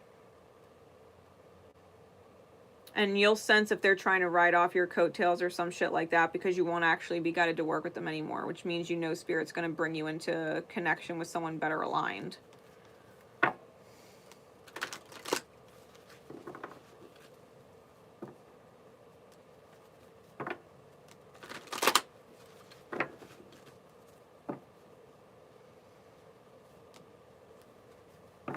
Like, it's not about what you do for another will do for you in return. It's about remembering that you're in an equal energy exchange with the divine. And all of the good energy that you put out there, the divine brings it back to you. It's no one else's job, no one's specific job to bring it back to you, to exchange with you. The universe will always bring it back to you. The universe is constantly exchanging energy with you as you're doing as you're guided. So just be open and transparent, because the universe will align you with exactly who you're meant to be aligned with. You know what I mean?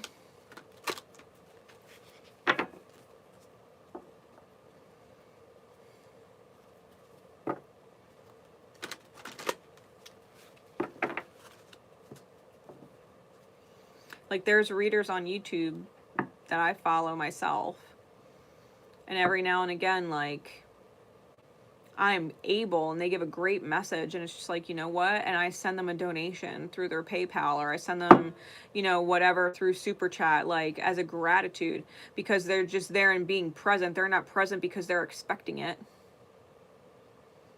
They're not yelling at the people like, you know, I come on here every day, or I come on here every week and I give these messages for you guys, and no one fucking this or that, no one ever donate, no one, you know what I mean? Like, they're just there in their fucking energy, doing as they're guided, feeling the fucking energy, giving a bang reading, and it's just like, I can appreciate that.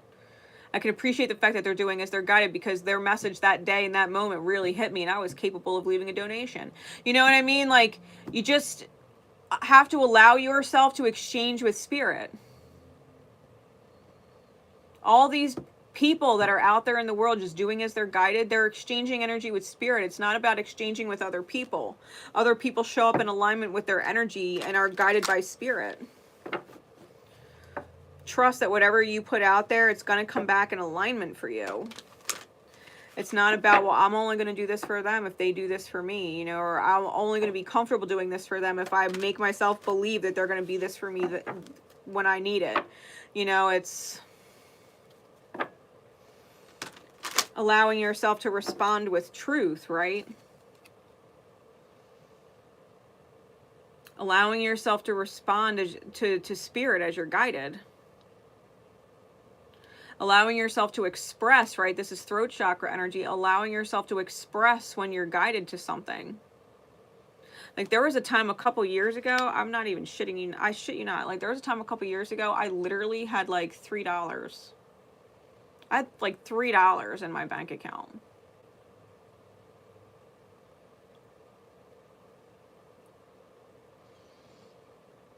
I didn't even know when more money was going to come in. I needed cigarettes because I was smoking cigarettes at the time. I had $3 fucking dollars. Hell, I was hoping to give my roommate's boyfriend $1 for 2 cigarettes. You know what I mean? Like, the things in my head, like, I was hoping.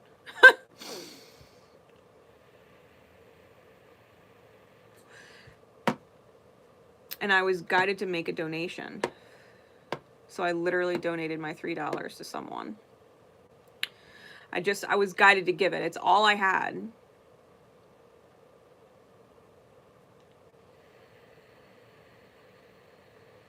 Someone booked a reading with me for the first time in like a month and a half. I hadn't booked this private reading at that point in like a month and a half. Someone booked a private reading with me for $77.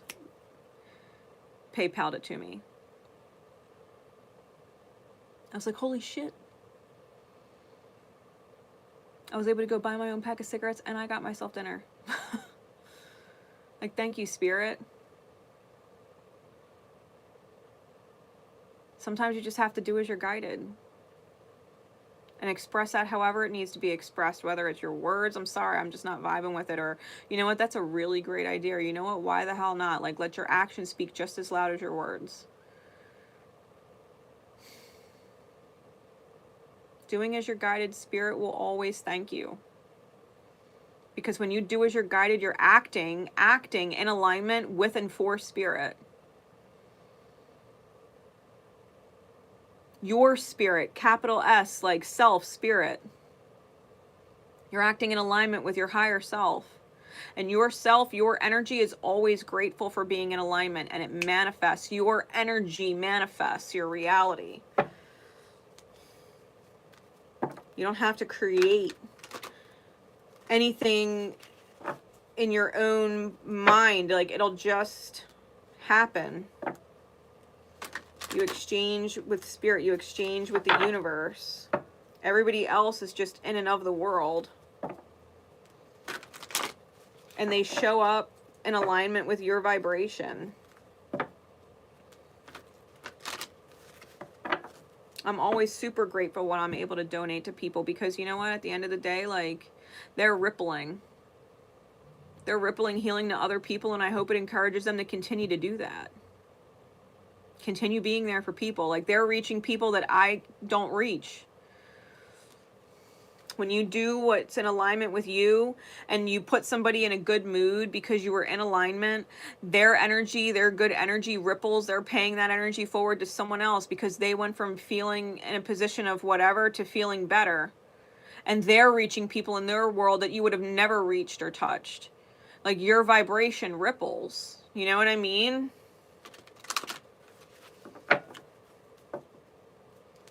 Don't do this for that. Do because doing creates what is in alignment with you. What's in alignment with everybody else along the ripple. Insight, please.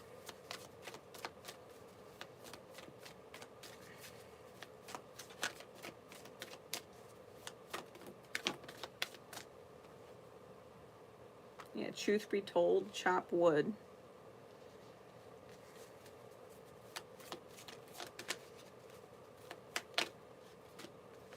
Chaos and conflict. Truth be told is about taking off the mask, removing the labels, and letting energy speak for itself. Chop wood is about the mundane. It's about everyday tasks. Like, you'll feel better and your energy will feel better. Like, if you have to clean your house or do your dishes or do your laundry or clean out your car or some shit, like, you'll feel better when the shit's done. Your energy will feel better. Chaos and conflict is similar as like wearing a mask, because it's a zebra wearing giraffe's print. And the environment is taking off the giraffe's print to expose the zebra for what it is underneath. Like, between these two cards, you gotta, in a sense, Spirit's asking you to stop pretending. Stop pretending like your dream doesn't matter. Stop pretending like people don't want to help you or wouldn't help you. Stop pretending that Spirit's not listening. Like, stop pretending like you don't have a fucking team of earth angels up there that are rooting for you and cheering you on and aligning shit in your favor. And you won't see it if you're not in alignment. You know what I mean? You won't respond or do as you're guided if you're not in alignment.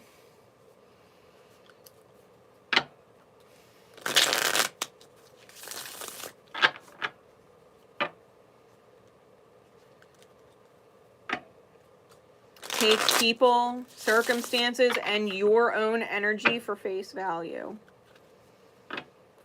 Because if you're in a vibration of feeling jaded and you're trying to manipulate certain things to go in your favor, face value, your energy is in shadow.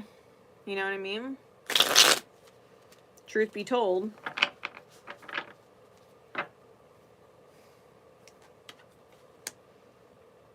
You've got to be relationship oriented, because you're not gonna build long lasting, beautiful relationships being in a jaded place.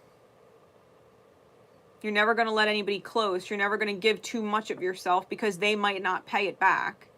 They might not reciprocate. Well, you can give this of yourself, and if they don't reciprocate, then it's just fucking wasted. No, it's not. Not if you're doing as you're guided. If you're intentionally telling yourself, no, I'm not doing as I'm guided because they might not this back. No, they might not do that back, and that might not be in the alignment. Spirit will give it back. Spirit will return your energy to you. Spirit will reciprocate.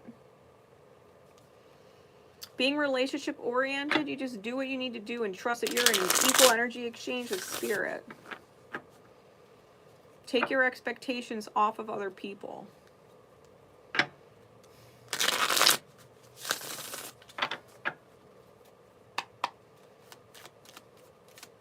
Really, melting ice.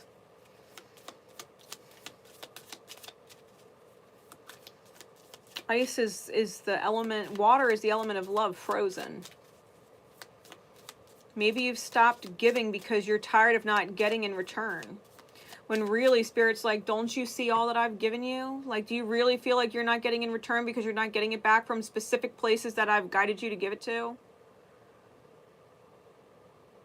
Like, you think that I'm bitter that my ex didn't reciprocate all the fucking love that I poured into him for 4 fucking years? Poured my fucking heart and soul. Because I was guided to love that man. for 4 fucking years the way that I did. You think I was upset when it ended and he didn't reciprocate shit that entire time? Look at where I'm at now. Well, look at where I'm at now. Spirit gave me all that energy back. All of it.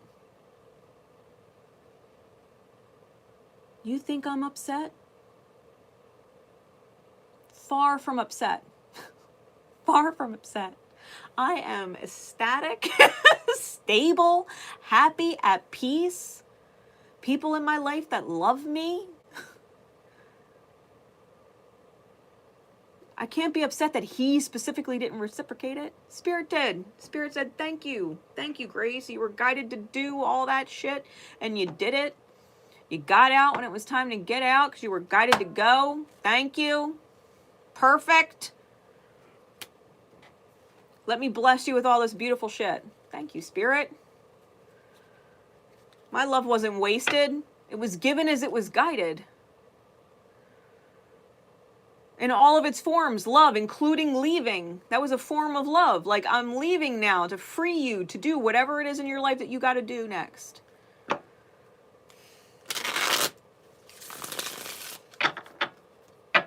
Spirit's fucking awesome.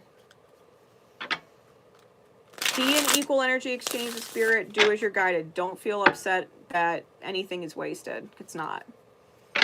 Do as you're guided. Don't make excuses not to. Don't be fucking jaded and worry about not having people reciprocate. Don't feel like you've got to make shit happen and manipulate things into experience because you don't trust yourself or other people. Like, trust Spirit. Just fucking trust Spirit.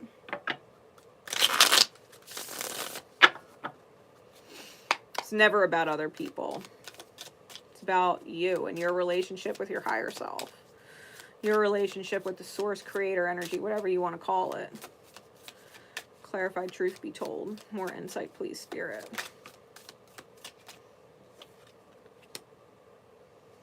Two of Wands.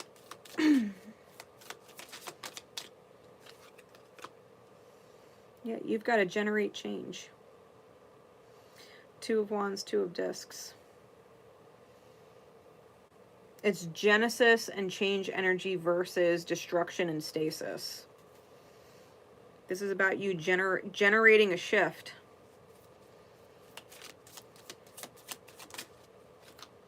Yeah, the light reveal.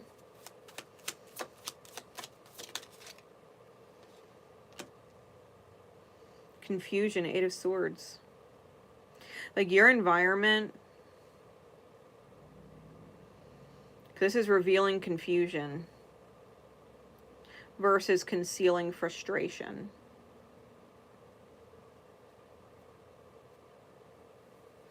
If you got to get along with your everyday tasks, right?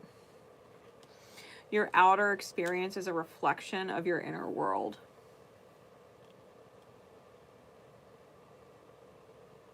If your home is a mess, if it's cluttered, it's because your energy is a mess. It's cluttered. It needs to you need to organize yourself. You'll think clearer. You'll feel clearer. You'll sense clearer what needs to be done. You've got to allow yourself time to organize, to clear out old energy. I go through my closet on a yearly basis every year. If there's something in my closet that I haven't worn for a whole year, it's gone through a whole season without being touched, I donate it. Items like my purple gorilla Goshi that I had for the longest time. It was like one of the last things that I have connected to my ex. I just gave it away the other day. Gave it away to someone who needs probably 1,000,000 hugs, and Goshi's got 1,000,000 hugs in it. I put 1,000,000 hugs in that thing. Got me through some hard times. I gave it to a person who's going through a hard time. They can't stop hugging it. Sometimes you just gotta let energy go. Otherwise, it was just sitting in a box, being stored. Go through your shit. Get rid of old energy. Let it bless somebody else.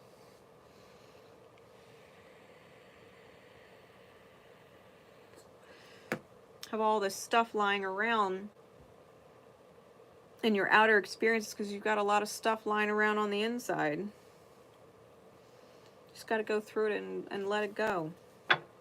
Know that the universe will bring in better. You know, it'll guide you to receiving better. You got energy that you need to handle. You'll realize how much energy, how much memory is around you that you don't actually want to hold on to. Like, I don't really want to open up my memory box of stuff, my tote full of memory box stuff, and see Goshi in there and be reminded of my ex. Like, I really don't. So why would I keep it in that box and just let it sit there so I could open it up one day and remember that energy? I'd rather remember other things in that box, like better memories.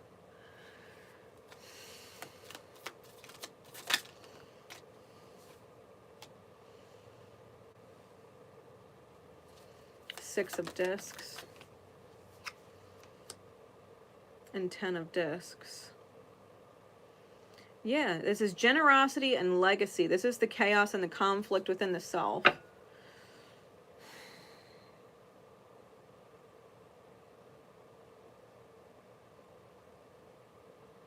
It's selfishness and desolation versus generosity and legacy. Like, you're conflicted about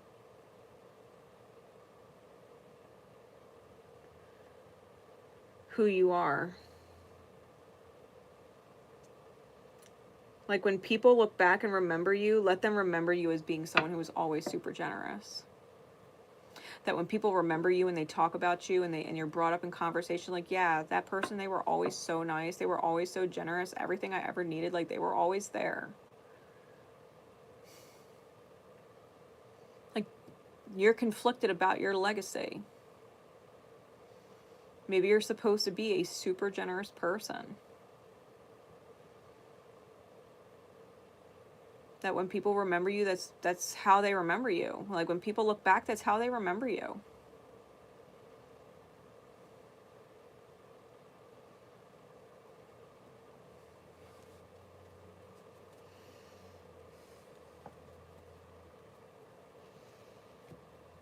Yeah, you're struggling with letting yourself love people.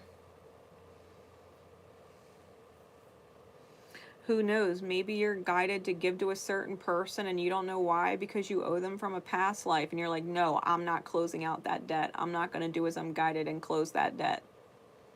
Why? You don't know why you're guided to give certain energy to people, whether it's your time, your physical presence, money, sharing words of wisdom, affection, love, like trust, truth. Like, you don't know why you're guided to give what you give. You don't know why.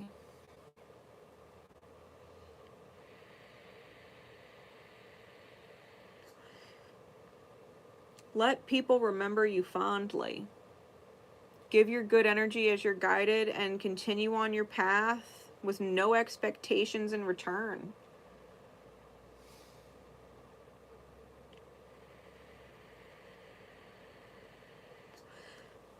Be remembered as someone who's light.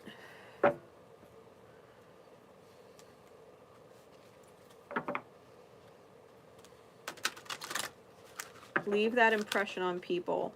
Let them know that there's good people in the world. Maybe you're guided to give to somebody who prior to you was never giving for no fucking reason other than they wanted to give. Maybe people have always expected something from them in return. That people only gave and then held it over their head.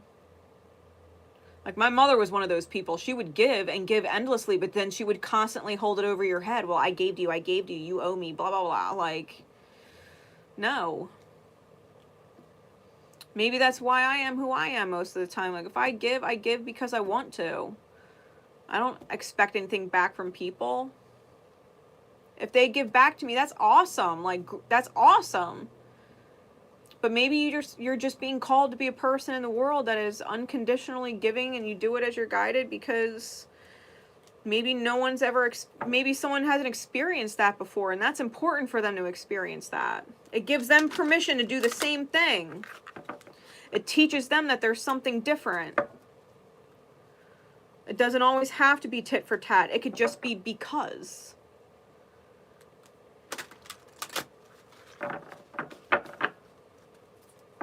Namaste, Sherry. I just saw your comment. Namaste.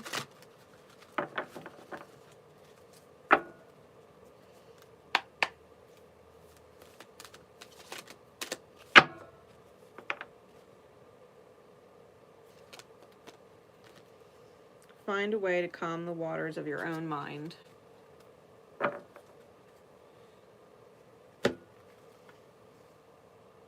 Restlessness. Find a way to calm the waters of your own mind. Melting ice. You don't have to freeze it to calm it.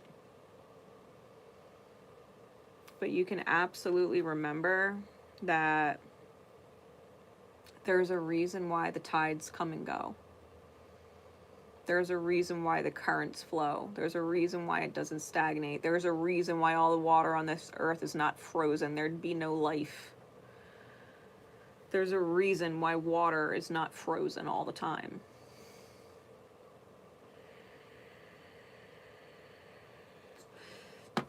Give the love you have inside you that you're guided to purpose.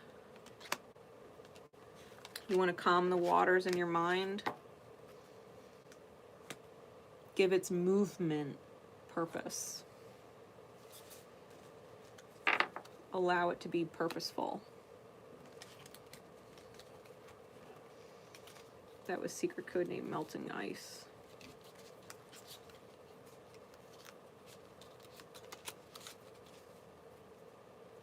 All right, Shining Diamond.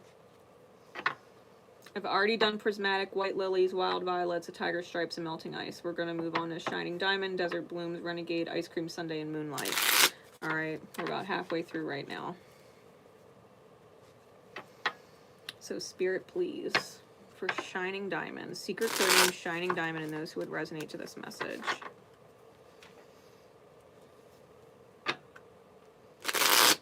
Thank you guys for the likes, by the way. I appreciate them, and I appreciate you for leaving them. Shining Diamond. What is the energy in alignment with and blocking living the dream? We've got self-accepting, natural leader, codependent. Which is interesting because it flipped over, but it didn't look like it was going to, and it did anyway. Yeah, it's independent versus codependent.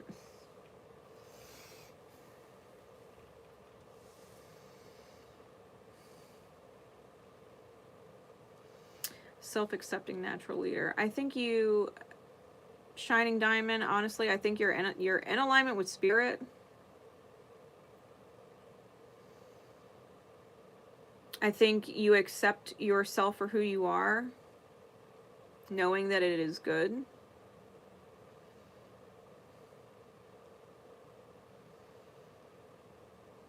Loving and approving of the self.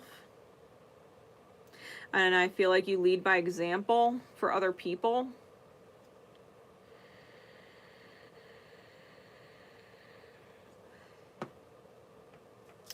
The issue with codependent not being independent, though,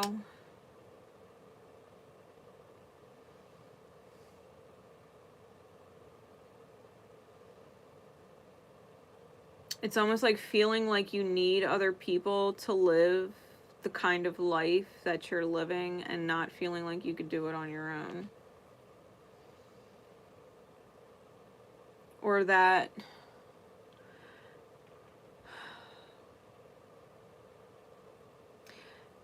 you need other people to be an example for.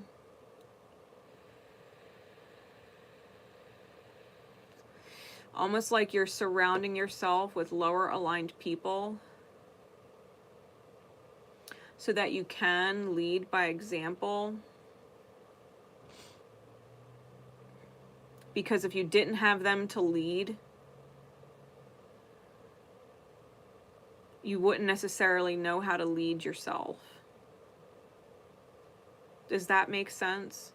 Like, you're more comfortable being an example, a shining example for other people,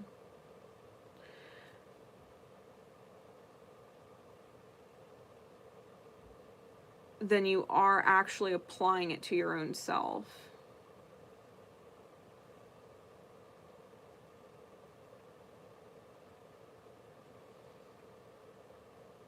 Like, I think you're connected to outside energies that you don't necessarily need to be connected to.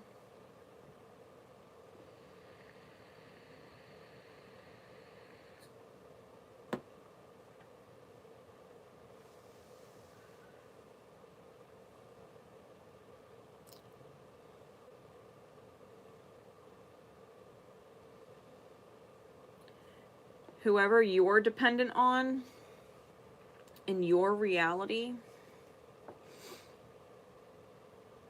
you got to understand they're in your mirror for a reason. It's because you're capable of doing what they're doing. Like, they are leading by example for you. If you're codependent on someone, it's because you don't think you can actually do what they do. And they are leading by example for you.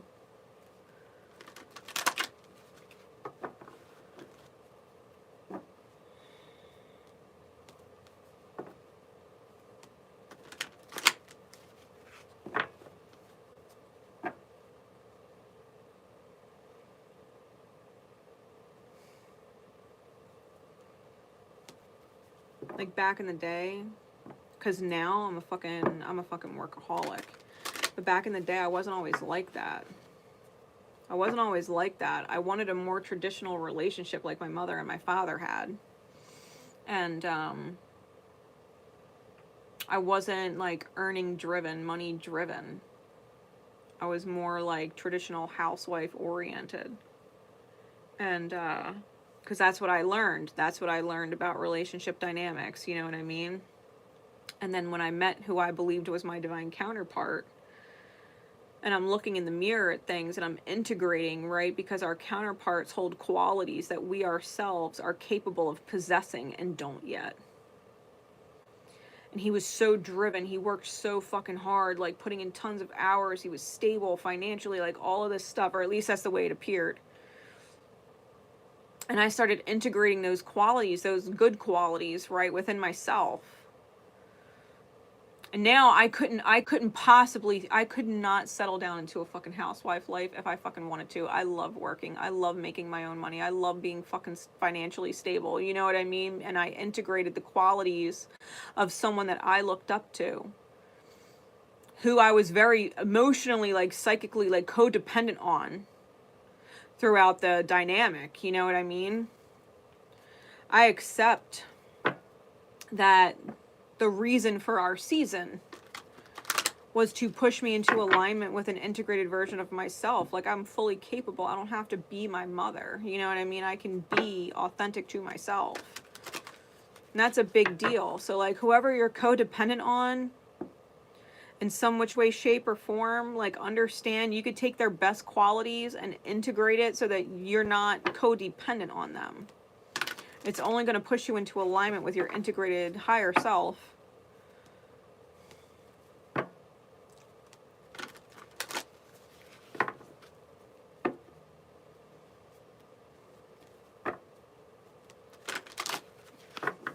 Insight, please.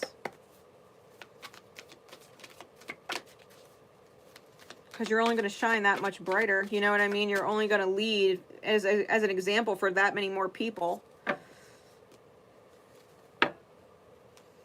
Like, see, I can improve, you can improve. You know what I mean? I can grow, you can grow. It's leading by a whole nother example.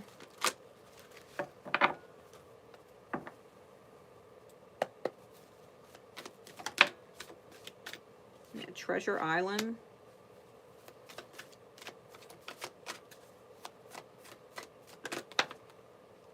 Imagine.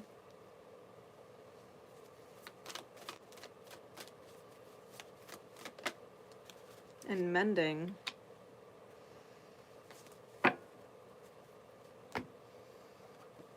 Insights into each of these, please.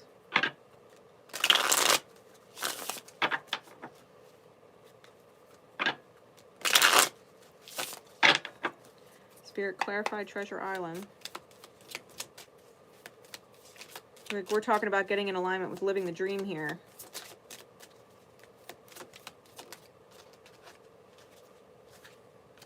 We've got the Truth. Speak. And the Hanged Man. Speak, surrender.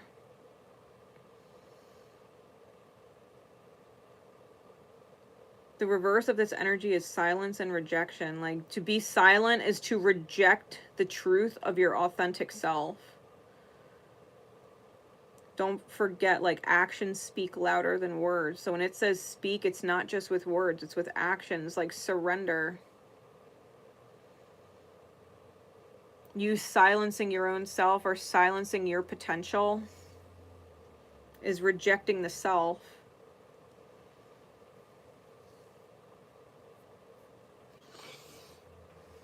You've got a treasure coming in for you that's just flowing into you when you allow yourself to surrender. To cease the limiting of yourself, the limitations on yourself.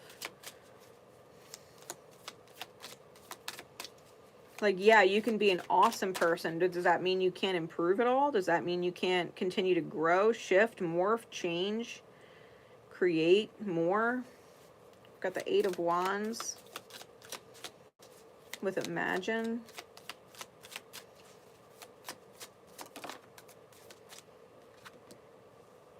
And the Hermit. Shift into meditation, which is a shift into centering the self. Getting out of the isolated inferno of inertia.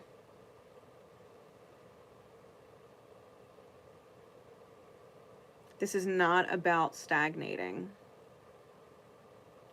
This is not about isolating yourself into a place of non-movement. This is about shifting into a place of being centered.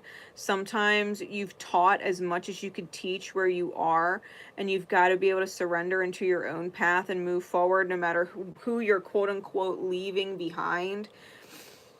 Because they are also learning that sometimes in order to shift and elevate, you have to leave things behind or leave people behind, including everyone.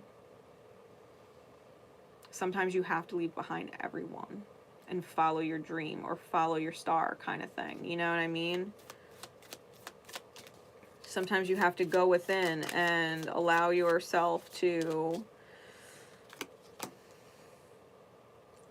not be afraid. Mending, we've got the 7 of Wands reversed, which is cowardice versus courage. You've got to do some inner child mending. Because you're afraid of what you desire. We got the Devil card here. It's desire versus addiction.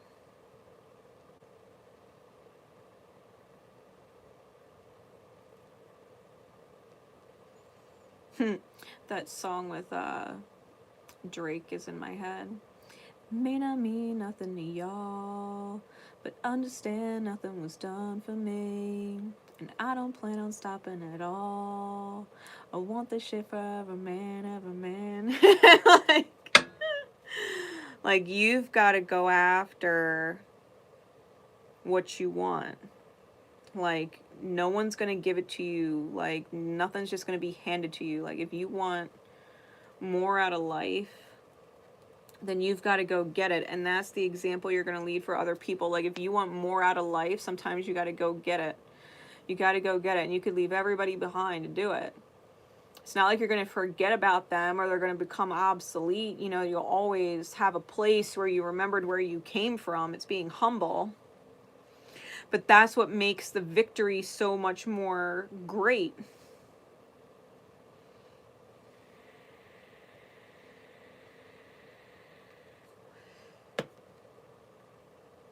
Your dream's just not going to show up at your door. You've got to surrender to it. You've got to surrender to the receiving of it, no matter what actions that requires of you.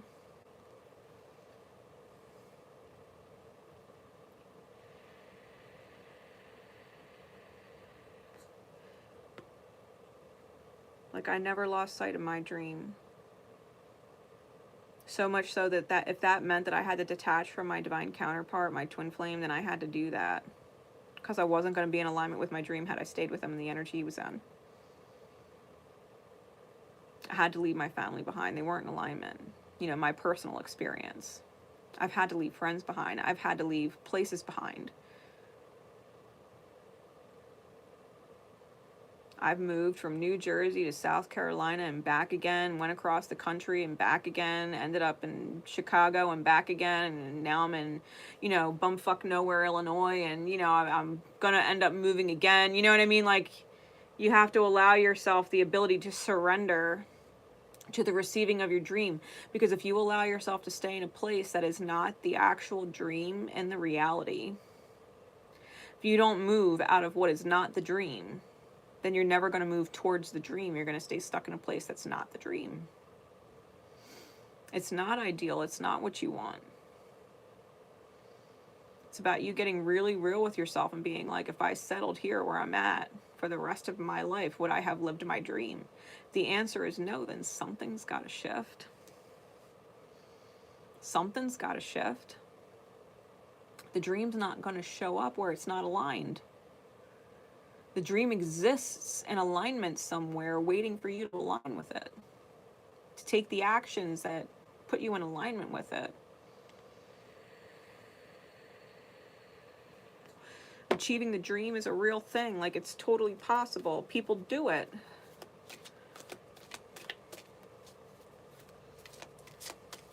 Your inner child has a dream.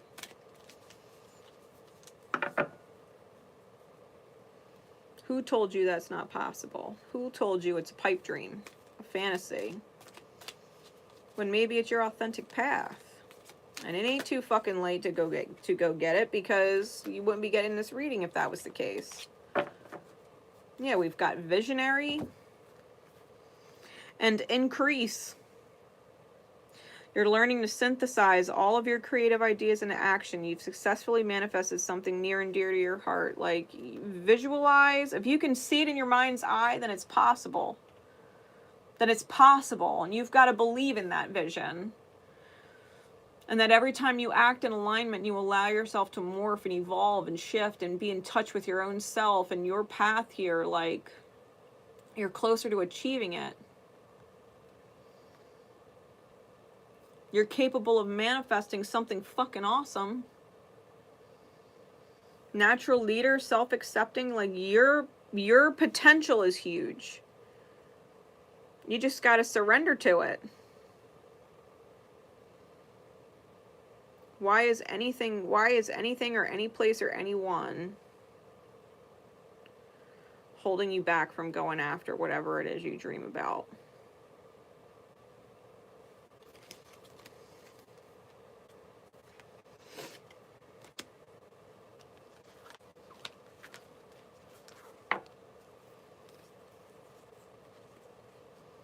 And I feel like you're so fucking close. You know, it's like people quit right before they reach the finish line type thing. It's like you're so fucking close to, like, breaking through the other side. It's like tunneling, right? When we get so close and then we quit. It's like tunneling through a mountain and you can't see, and you're just digging and digging and tunneling your way through, and it's fucking tiring, and you've been tunneling forever and you still haven't broken through, and then you quit, and maybe you only had like another foot to go and you would have broke right through the other side. Like, if there's one more step, take it. One more leap of faith, take it. If it ends up being two, fine, take it both. You know what I mean? Like, don't quit on the dream you have in your mind for yourself when it's potentially so close. It's so close. It's so close. Your dream is so much closer than you think.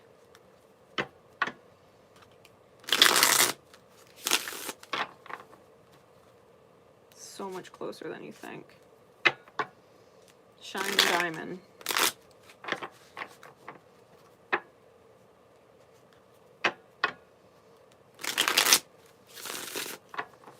Like, know your value. Know your value.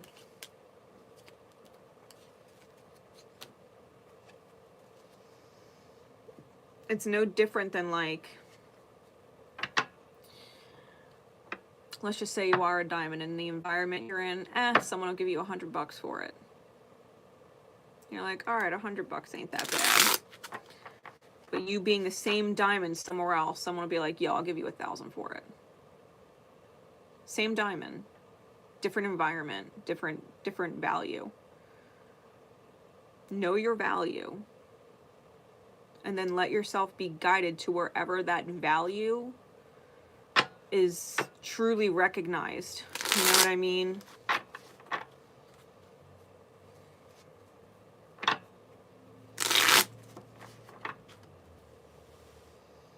All right.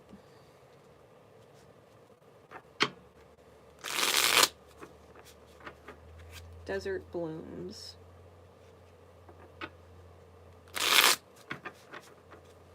Secret code name Desert Blooms. What is the energy in alignment with and or blocking the living of the dream? Maliciousness. And I literally just heard, if you're around malicious people, like, you've got to understand you're manifesting them because you're being mean to yourself. You're being mean to yourself by associating with these malicious people. Like, create distance. Encouraging. Detached, aloof, insecure.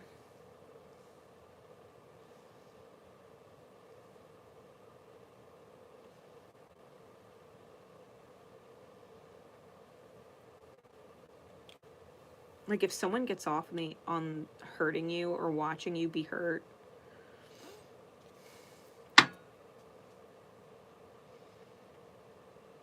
don't act like you can't get better than them. And you keep them around. Detaching from your own feelings. Because you're insecure and feel like you need them for some odd reason. Like, if they're fucking mean, they're fucking mean. And you continuing to allow yourself to stay connected with them, you're truly just being mean to yourself. Like, you're allowing it. You're choosing it every day. Someone gets off on you being fucking hurt. Yeah, you've got to forgive yourself for not seeing better in the flow of things.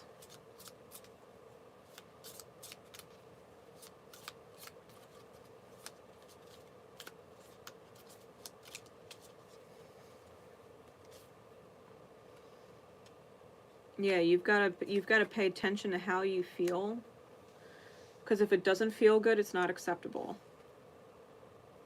You've got to be harmony oriented, which means you connect with people who feel good and that they feel good being around you, that they're not trying to shift you, change you, hurt you. Like, it feels good to be around you. You need to be around those people. Like, you're capable of manifesting healthier relationships.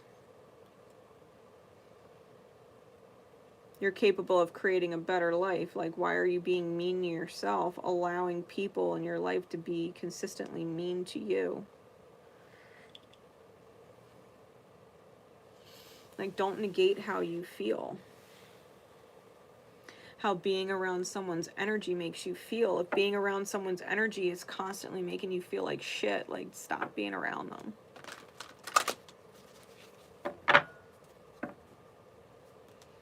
Like, they put you down.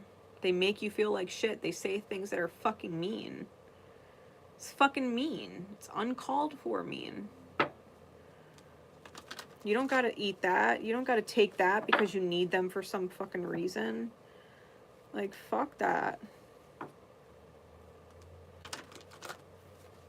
And if you're encouraging to them, like, take your own advice. Take those words of encouragement yourself.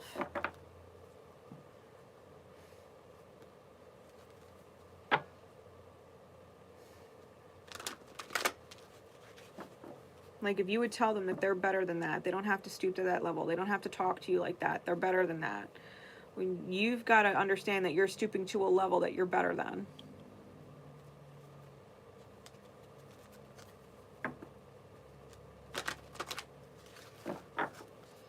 And being around this person or people, right? Whatever it is for you, like, you're blocking the living of your dream being around them. You're not going to achieve the dream around these people.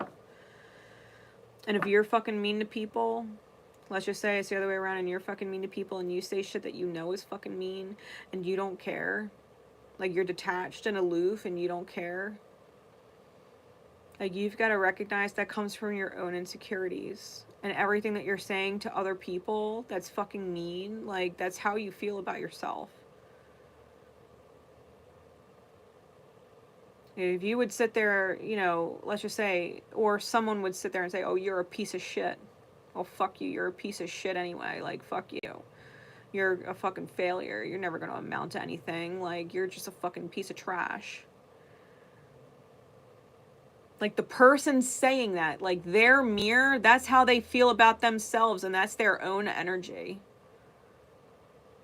That is shit trash energy.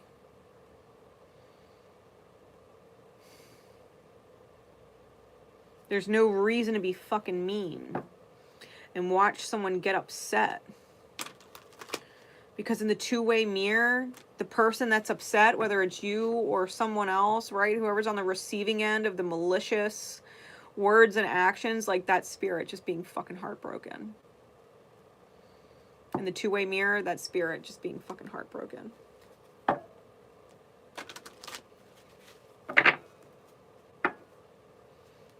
That you would sit there and take that from someone else, spirit's heartbroken. Because you're not in alignment. You know, that shadow, you're not in alignment with your best life. And spirit's crushed because you're not getting out of it. More insight, please, spirit. You gotta imagine. Right back out the deck.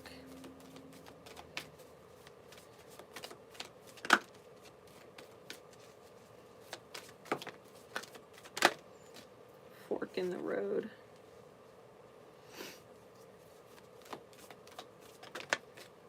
And yin.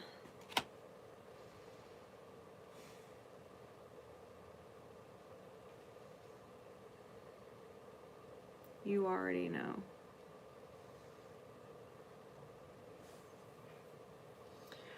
You already know.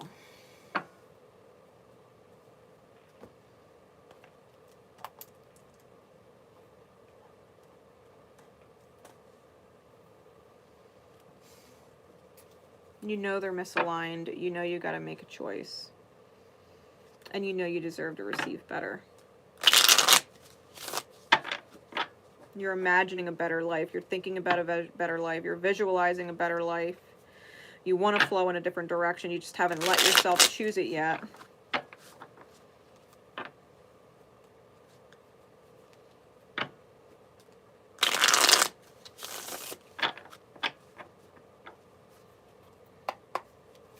Clarities, please.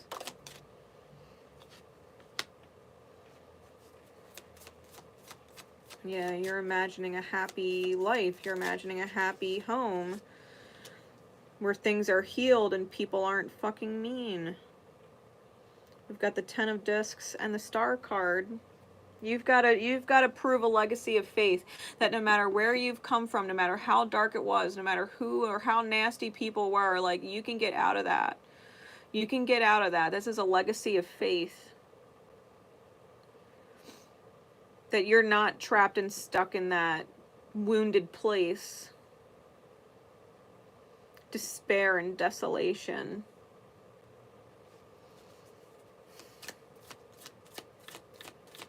Your dream. A happy, healed home environment. Fork in the road. We've got the Ace of Wands. And the King of Discs reversed. Inspiration and dull. Where it should be determined.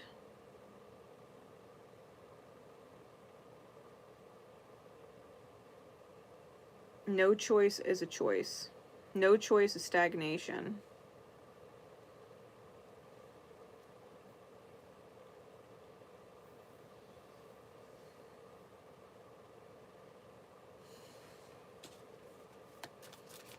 You got to be determined to manifest better. I think that's a big issue. I feel like really the Emperor on Yin. It's structure versus tyranny. Diligence versus negligence. Structure and diligence versus tyranny and negligence. You can't neglect yourself. You can't neglect yourself for a tyrant. You've got to be able to see better and be determined to receive better. You've got to be determined. Determined to receive better.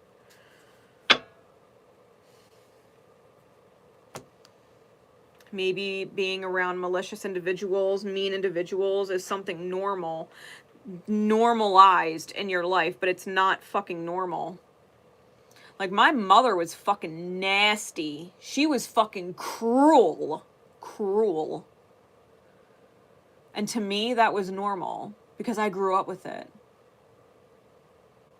Only for me to seek out counselors and be around friends in their houses with other families, and their parents aren't like that. Their mothers aren't like that. My counselors are like, yeah, that's not normal. Being gaslit by your mom, yeah, that's not normal. Having your mom tell you you're a fucking failure and do everything she says or you're going to fail at life, yeah, that's not normal. Having your mom tell you that, you know, she don't care if you kill yourself, yeah, that's not normal. To me, I grew up with that. To me, isn't everybody, like, aren't people just like that? Aren't people just mean? It never sat right with me. I was never like that. But I accepted it as normal. Like, I had to get away from those kinds of people.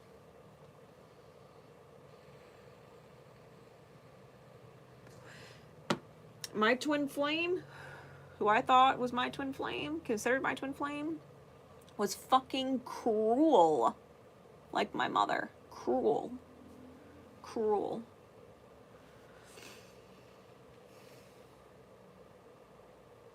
And I manifested that because I had to remind myself, no, that is not normal, it is not acceptable, and that is not the life I want to live in. That is not the kind of people and the kind of house that I want to live in, the kind of home that I want to be in. I want to be in a happy, healed home. That's exactly what I manifested. I have my own happy, healed home without the cruelty of others in it. I had a lot of help from soul family along the way. Gratitude eternally to all of them. Took multiple stepping stones to get where I'm at. And I'm still creating. I'm still building on it. And it's a lot easier when the toxicity is gone. You don't need to be around cruel people. People that would put you down and make you feel like you're not shit without them. You know what I mean? Like, that's not normal. It is not normal. For people to put you down like that, it is not normal. And you don't need to take that shit. You don't need to take that shit at all. My e-cig ran out of juice. Sorry. Sometimes, like, when the shit is empty, like when there's nothing left to fight for, sometimes you have to get up and fill it yourself. Sometimes you get up and fill it yourself. I want my own home. I can't wait. I want a garden. I want to have beautiful chimes out back. So when I'm sitting in my screened-in porch, because fuck mosquitoes, that I could listen to my beautiful Corinthian chimes. Like, that's what I want. Would have never got that with my ex. I wouldn't have got the peace. Sure as shit wouldn't have been able to go out there and enjoy it. You know? Yeah, life can be better. You got people that would get you from point A to point B to point C to point D to point E to point F to point whatever. Like last year, When I left my narcissistic ex, my twin flame, whatever you want to fucking call him, my angel, because he fucking pushed me to fucking love myself in a way that I had never loved myself before. Pushed me to believe in myself in ways that I never believed in myself before. He is my fucking angel. I went from New Jersey to Massachusetts to Illinois, different places in Illinois, bounced around now. I'm in my second job, like, and it's only getting better. Every single time I took a leap of faith on the next stepping stone, it just got better. Just got better. My son is fucking excelling in school right now. When he was with his dad, he damn near failed out. Almost got held back. With the exception of one class, he's getting straight A's right now on his fucking own. On his own. He don't even need my help with shit.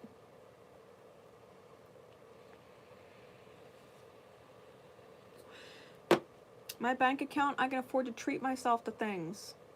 Given I'm not fucking foolish buying some $600 fucking coat, you know what I mean? But damn if I don't see something I like and it's reasonable, I'm like, fuck yeah, I'm getting it. Fuck yeah, I am.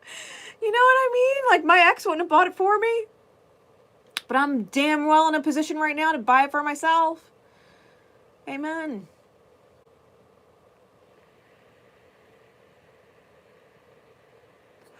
Mean fucking people, they just hold your energy back. That's all the fuck they do. That's all they do. They're just fucking mean.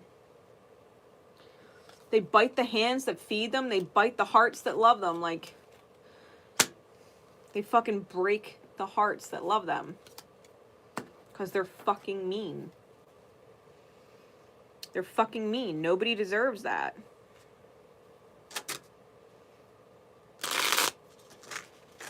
Nobody deserves that. Because like I said, like, even though my ex, my twin, was my narcissist, to me, like, he's an earth angel to who he's with now. He don't deserve to be treated mean. What, because he was treating me mean, he deserves to be treated mean? No. No. Nobody deserves to be treated mean. If someone's treating you mean, you leave. You don't be mean back. Ruin your own fucking energy. You let them be in their energy and you realign yourself with people who are not fucking mean.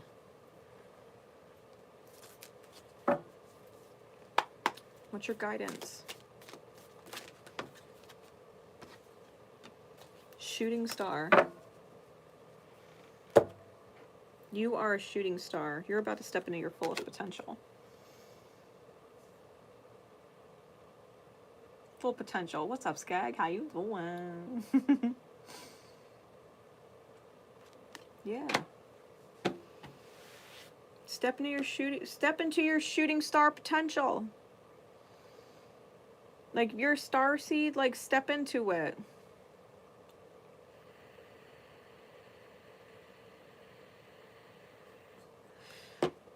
You deserve better than to be treated like shit.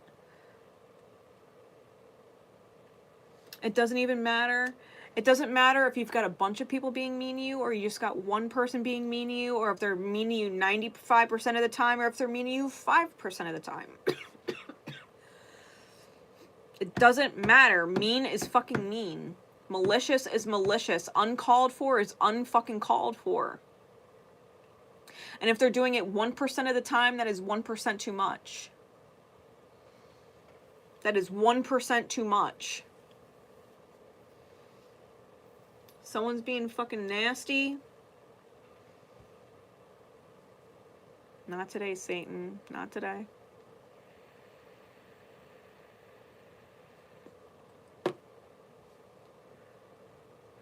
Not today. There is more to life than you. And your fucking meanness. You know?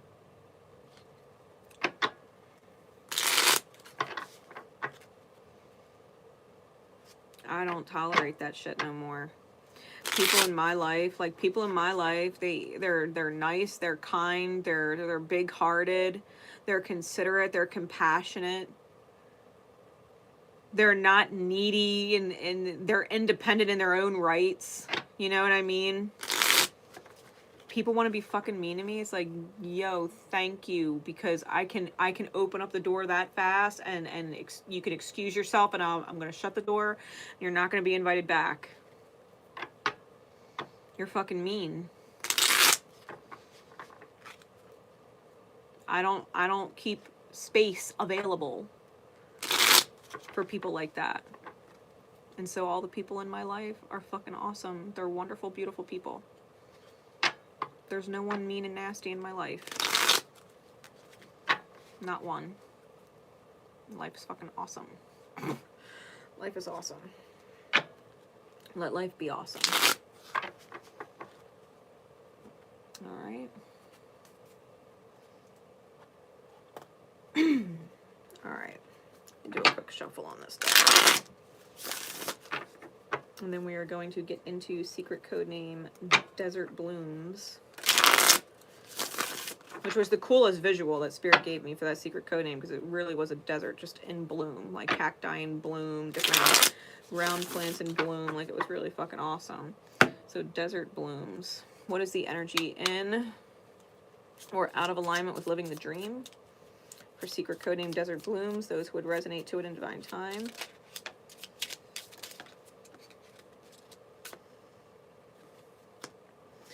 Got idealistic in reverse, stable, and unhealthy communication habits.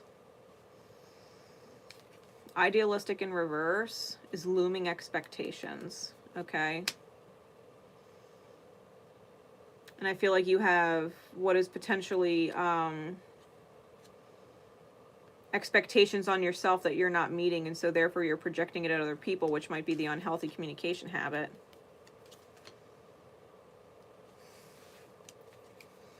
But you've got stability. Like, you're grounded. Your reality is stable. It's not unstable. Because the root chakra is manifest energy.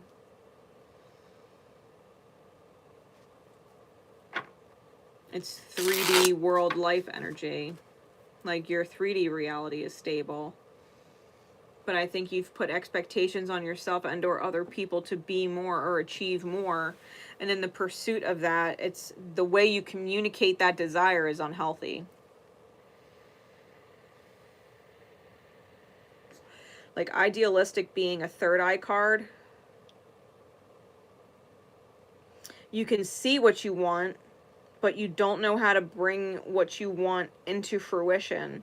So it's like you've got a solid foundation or place to start from, and you want more than what you've got. But when you communicate about that vision, it comes out wrong.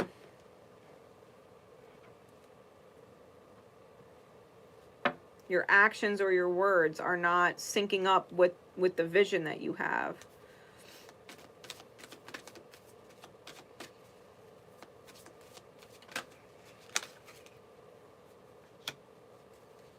We've got a leg up.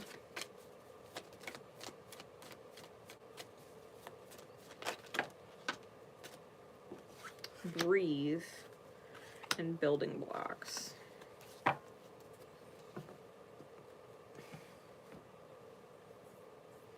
Yeah, like, you have people that are willing to help you. I don't feel like, especially if you have high anxiety or you're an anxious person, like, you might need to, like, truly, like, take a breath and recenter first. And, like, even, like, call an Archangel Gabriel, but, like, Archangel Gabriel, give me the words and alignment to say what needs to be said in the way that it needs to be said, so that I can achieve whatever this vision is that I hold in my mind. Like, I really want to achieve the vision, and I need the right words.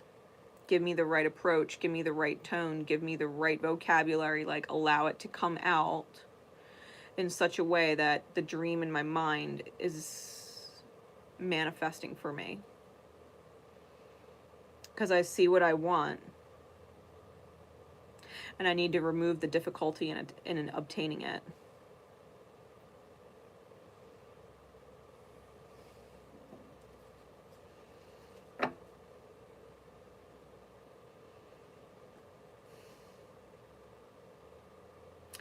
I'll give an example. Like, let's just say you've partnered up with someone and they're not working like they could, or they're not going after their promotion, or they're not asking for a raise because they don't feel like they can ask for a raise. Be like, well, you know what? If you don't feel like you can ask for a raise at your job, or you already know that even if you asked, you wouldn't get it. Like, instead of ragging on them, like, have you asked for it yet? Like, why haven't you asked for it yet? Just fucking do it. You know what I mean? Because it's not encouraging them, you know what I mean? Or it's only going to push them to do something they already know is not in alignment, and it's going to backfire. And then maybe, you know, their boss starts cutting their hours or some shit, and or writes them up for something, and now they're being pushed out of their job, you know, slowly, but it's difficult, right? Instead of like talking to someone like that, if they say, well, listen, like, I would ask for a raise, but I already know I'm not going to get it. Like, all right, well, have you considered applying for a different position within the company, or applying to a different job? Like, you've got the skill set, you've got the experience, you're valuable. Like, why don't we put in some applications for other places, see if we get anything? And if they say, no, I actually really like my job, like, I'm happy with where I am, I'm not unhappy with my pay, I'm happy with my life. It's like, okay. Well, if they're happy and content with where life is and you are not, well, that's a you problem, not a their problem. So maybe you need to go for a promotion, or you need to go apply to new jobs. You need to see what else is out there, because maybe you're more valuable, so that you can increase your income. Maybe there's spending that can be cut out. Maybe there's things that money's being spent on that can be put into better use, being saved, that you don't necessarily need. Right? If you can't increase your income, decrease your output. Decrease your spending.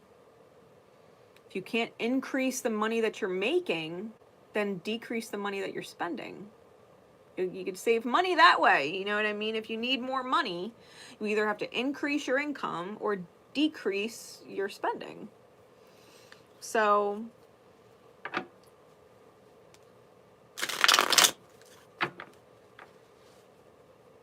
yeah, that idealistic in reverse, I think if you have it in your mind that you want it a certain way,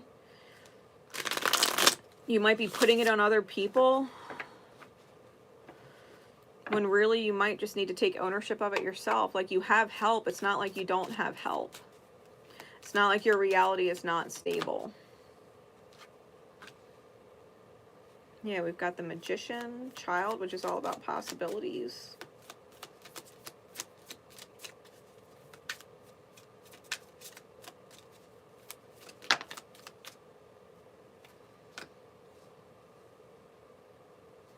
And the Queen of Cups with the Eight of Wands.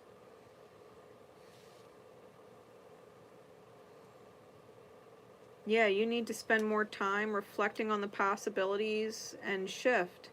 Because there's more than one way to achieve whatever it is you're trying to achieve. Like, you might be dead set on achieving it a certain way, and Spirit's like, yeah, but there's a better way. There's a more aligned way, you know? Like, if you're dead set focused on it, you know, I'll stick with that example that your partner starts making more money. If you're dead set on that being the way it's done, and that's not the way it's in highest alignment to achieve, you're going to keep getting met with resistance, you know, where if you just reflect on all the different possibilities in order to increase income, you might be able to implement more than one. Like, maybe you can do a little side job. Maybe you can open up an Etsy shop and sell a couple things. Maybe you can do some Facebook market stuff. You know, maybe you can start doing like I'm doing. You know, if you're an intuitive person, you read cards, maybe you could start doing some side work, you know what I mean, and increase your income. Like, you know, there's a lot of different possibilities on ways to increase things.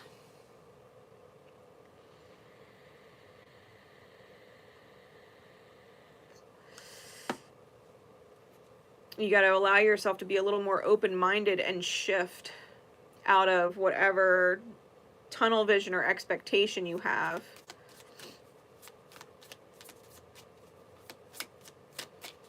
Right? This is so that you can live the dream. That's what the intention of these readings is for.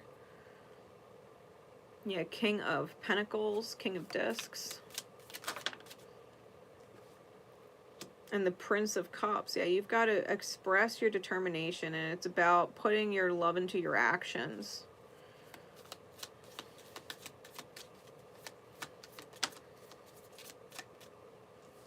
Yeah, we've got the Six of Swords. And the Six of Wands. Ascension is victory. Pride is collapse. Those are the words up here. Ascension and victory versus collapse and pride. You got to allow yourself to be creative. Be so determined that you're willing to be creative.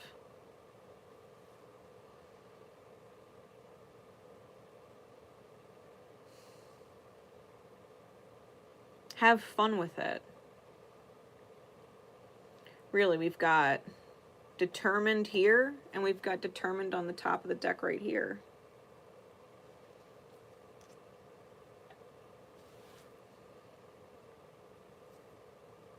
Yeah, like it's my thing. Like if you've got a problem with it, then it's your job to find the solution. Like if it bothers you, you fix it.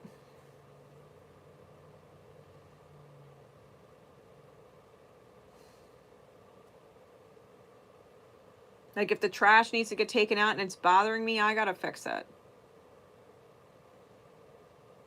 It's bothering me, I gotta fix it. Like I can ask my son to do it and he can say, yeah, I'll do it first thing tomorrow morning or something. And if it's still bothering me, well then I can do it right now.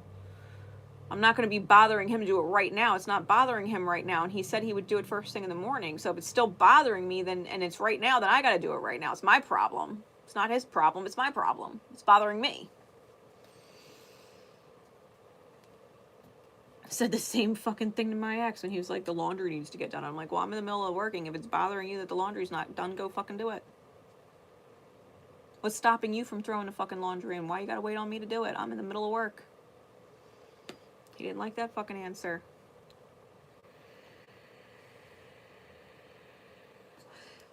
But he threw the laundry in. But he threw the laundry in. And I finished it. Because I was done work. Didn't bother him that it was still sitting in the washer. It bothered me that it was still sitting in the washer. You know? If it bothers you, you fix it. Core values. And hidden treasure. Follow your heart and make your values a priority. You have brilliant, untapped potential just waiting to be explored.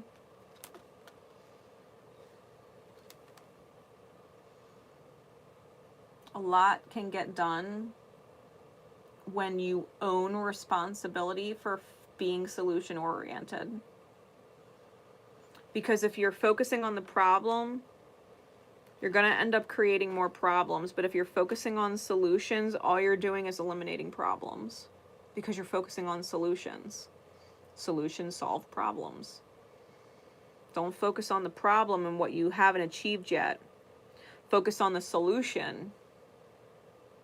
And the problem goes away on its own. If you can switch into that mindset, if you can make that a core value to be solution-oriented, to self-own your ability to problem solve, then there's no problem that's going to become so big that it causes more problems, you know what I mean? Like there's a solution. You've got to be able to build a foundation worth standing on.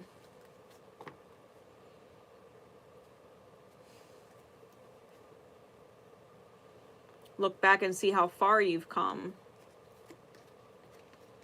Let things build. Invest in something. You know, like growing up, like my dad taught me how to play poker when I was 14. And he used to tell me, like, scared money don't make money. Sometimes you got to fucking bet. Sometimes you got to take a gamble. Scared money don't make money. Sometimes you have to make an investment. Sometimes you get beat. Sometimes you get a bad beat. But more times than not, you're fucking willing to go all in. It pays out.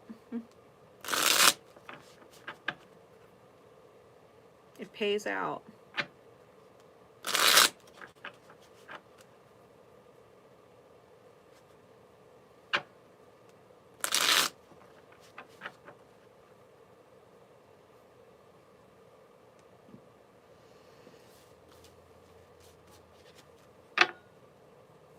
Yeah, see if you can create more than one way of achieving what it is you want instead of pigeonholing yourself in one particular way.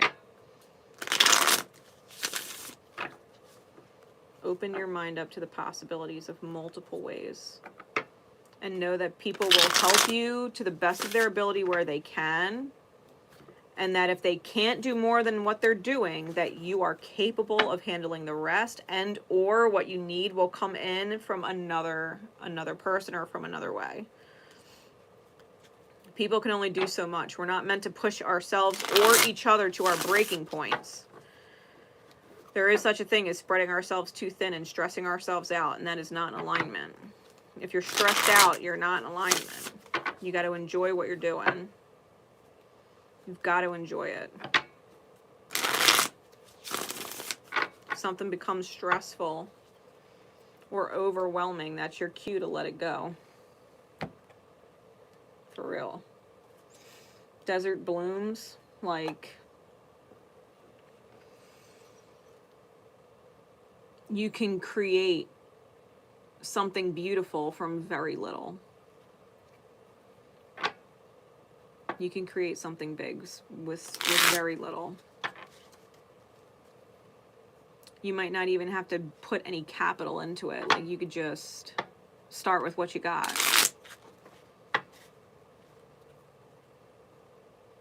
And let it turn into something more for you.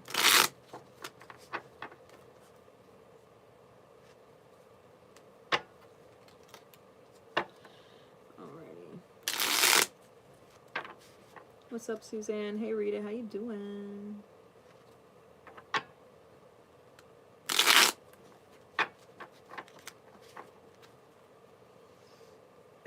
All right, Renegade. Secret code name Renegade, and I definitely heard when Spirit gave me the secret code name, I definitely heard the fucking Jay-Z Eminem track, Renegade. Cause I'm a motherfucking renegade. Never been afraid to say what's on my mind at any given time of day. Cause I'm a renegade. Never been afraid to talk about anything. Anything. Renegade. Fucking heard that track, man. Threw me way back when I heard that track. Damn. What is the energy in or out of alignment with living the dream spirit? What is the energy, please? For secret code name Renegade and those who would be drawn to it in divine time. What is the energy in alignment with and or blocking the living of the dream? Malicious, self-accountability, and inner peace oriented.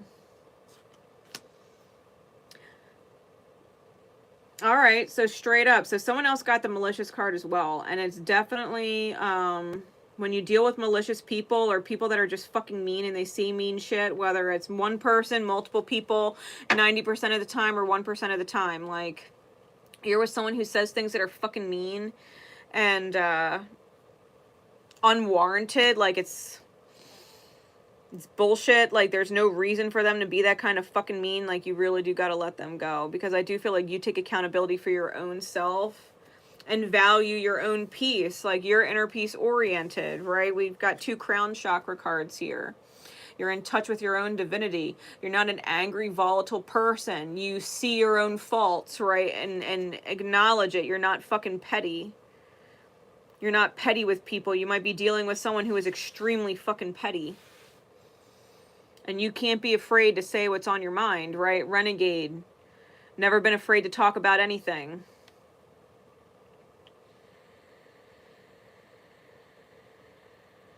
Like, next time someone's mean to you, you might want to ask and be like, so what is the point of you being mean to me like that? Like, what's your purpose? What's the purpose behind you being mean? Because what you just said is uncalled for. Like, it's fucking mean. Like, am I mean to you? Like, do I actually deserve you to be mean to me like that? Like, why are you being mean like that? Like, you might want to call him on it. Like, does it make you feel better to talk to me like that? Do you feel better? Are you a great person for being like that? Give yourself the thumbs up in the mirror. Like, yeah, that's who I am. I'm a mean person. Like, did you feel good being mean to me?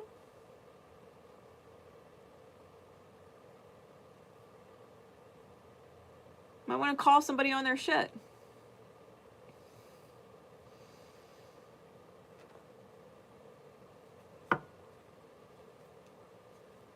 Because I feel like either that person's going to start making the correction or you've got to really start creating distance. Take accountability for yourself and the fact that you're inner peace oriented and this person's energy distracts you from that energy. Distracts that energy from being consistent. You know what I mean? Because, like, you can look and be like, because I can love you from a distance. Like, I don't have to be here. I certainly don't have to fucking take it. Like, if you're going to be mean, like, I don't have to take that. I don't actually deserve that. Like, I'll love you from a distance. And that goes for anybody. Whether it's family, friends, partner, doesn't matter. Work. Like, do you feel better about yourself now? Do you feel like a big person? Like, all powerful. I could be mean to someone. Like, I don't actually need you in my experience. I'm not so hard up for friends or so hard up for stability or so hard up for money that I'm going to tolerate you being fucking mean.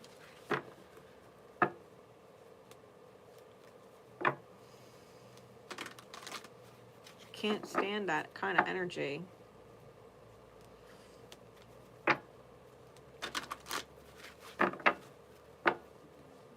More insight, Spirit, please.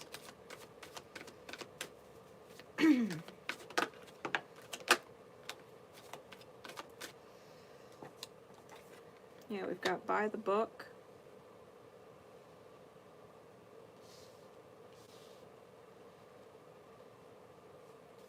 Between worlds.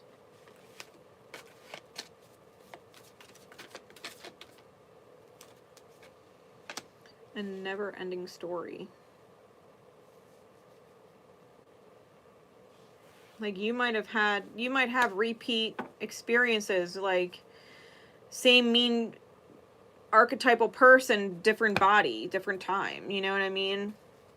You may have had someone in your life consistently mean to you throughout your life. There's always been someone, at least one person that's been fucking mean.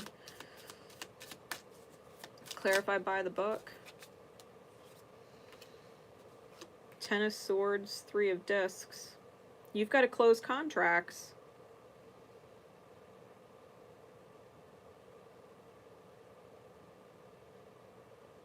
You've got to close contracts.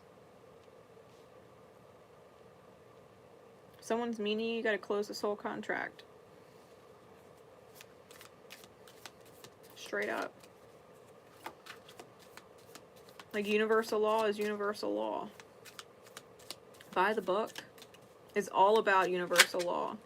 Like, if you feel like you don't owe anybody anything, karmically speaking, from this life or the last, like, you've got to close it out. They don't owe you shit. Like, you don't need whatever they would give you. Like I was talking about earlier, like, my mom was fucking nasty. She was horrible mean. And she used to threaten to take me out of the will. And I looked at her one day, I was like, I don't even want to be in the fucking will. Like, you think I'm going to do what you say and let you be mean to me so I could get whatever the fuck you want to leave me when you die? Whatever the fuck you're going to leave me ain't worth it. I don't need the house. I'll go buy my own. Like, I don't need it. You know? Like, if you got to close the contract, close the contract.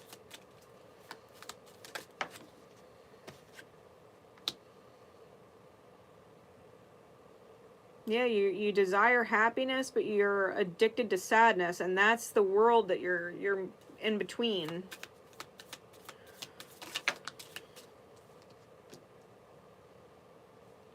Queen of Cups. Could definitely be dealing with someone maternal.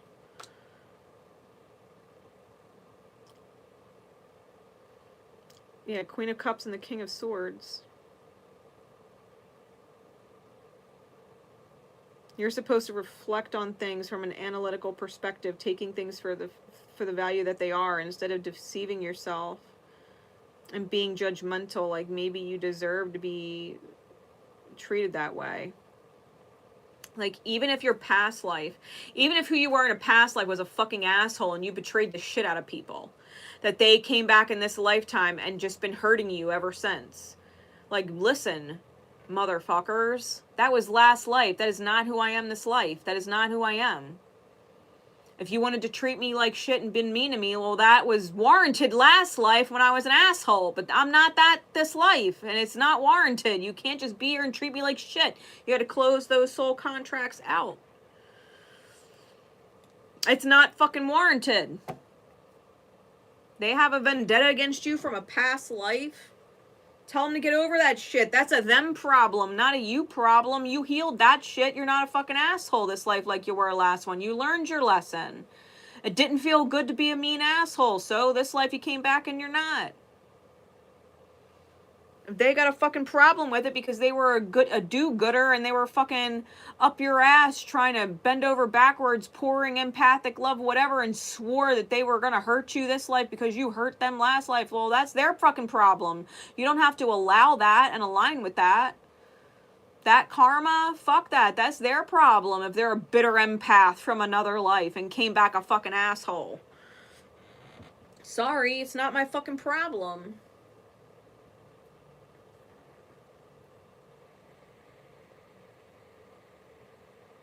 There are souls that are like that. Hey, Amber, how you doing? Yeah, there's souls that are like that. They get all fucking bitter because they poured their fucking heart and soul to somebody, gave everything only to end up hurt and bitter, and then swear they're going to come back next life and fucking hurt this person, haunt this person, make this person's life difficult. Well, then you're just as much a fucking asshole. Why do you think that this person came back an asshole in this life? They were probably your empathic self in a past life. Like, at some point, like, just close the fucking door on them people. Like, you're not an empathic angel, whatever. You're a fucking asshole this life. You're gonna get treated like one. You're gonna get cut off like one. You're gonna get the door shut on you like one. This isn't last life, and I don't owe you for shit.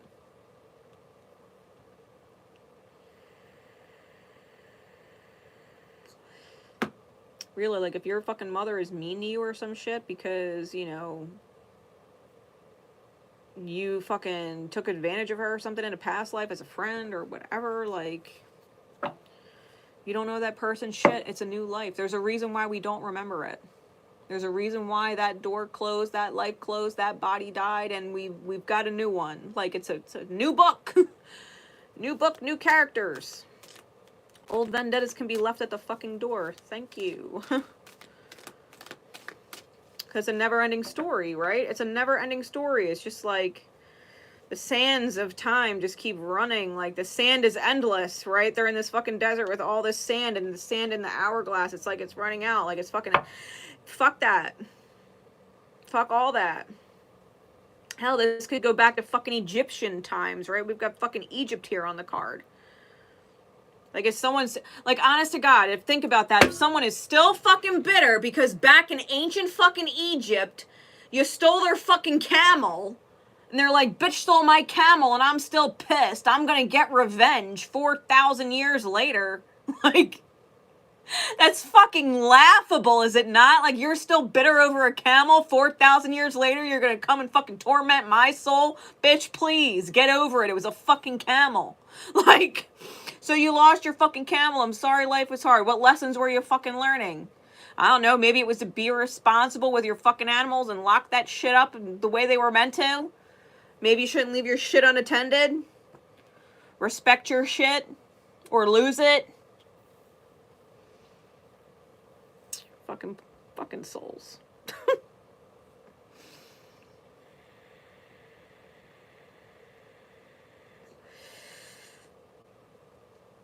close them fucking cycles. Stop looking in them old mirrors.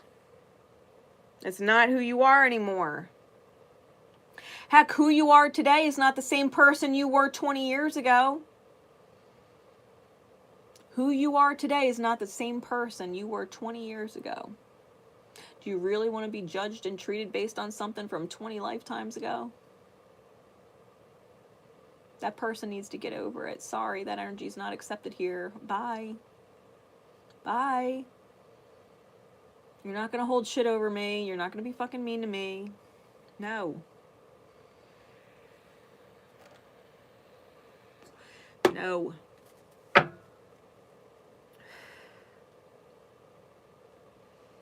Bitter ass fucking souls need to take that shit elsewhere. Elevate right the fuck out of that vibration. Bye. Bye. When you realign with the vibe I'm at, we'll hug it out. We'll be grateful together. But until you find fucking gratitude, yo. Sorry. This line's been disconnected. Please try your call again later.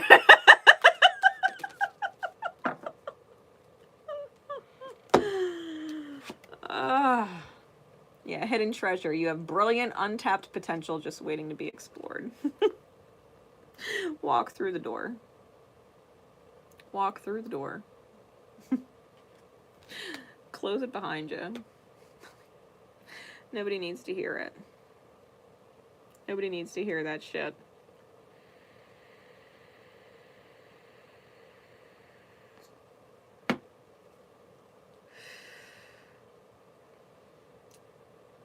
Like, people that are mean, that choose to be in your life, like, you can even ask and be like, you're so fucking mean to me. You're mean to me like you hate me. Because the meanness is not warranted. I didn't do anything to deserve that. So you're mean to me, and yet you choose to be in my life and be mean to me. Why? Why?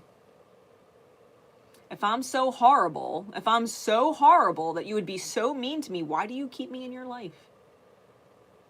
Why do you give me a place in your life to stay? If I'm so horrible that you would be mean to me, like, why am I here? If I'm awful, then put me out your life. And if I'm not awful, then stop. Because I'll be out your life. I don't have to be in it. I don't have to be in it.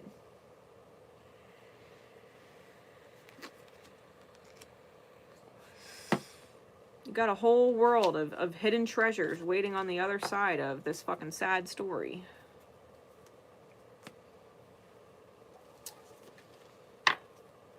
People are fucking mean. Like, own who you are today doesn't deserve that shit.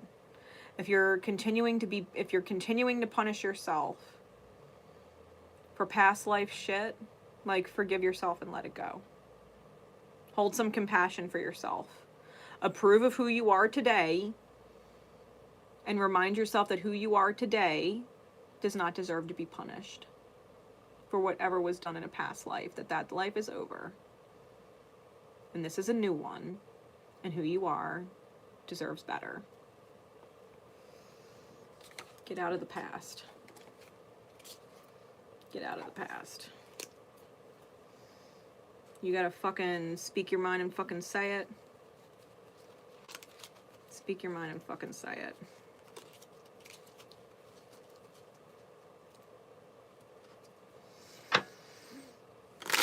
Doesn't matter who the fuck they are. And it doesn't necessarily have to be your mother. It could just be like someone who is a mother in general. It could be someone who is envious of the fact that you have a connection with your mother that they don't. Like, take it how it resonates for you. It could straight up just have been a mother in a past life. They might not even be a female in this life. You know what I mean? They could have just been your mother in a past life, and they're still fucking bitter because you didn't take care of them in old age because you were living your life. Fucking all kinds of reasons why people get fucking bitter. Like I said, that's their problem, not your problem. Their bitterness is their problem. It is not your problem. And they could stay bitter for 100 lifetimes if they want to. But if you refuse to let their bitterness interfere with your life and what you're doing, and you consistently shut them out, it's not your problem. They're just a bitter soul, and it's not your problem.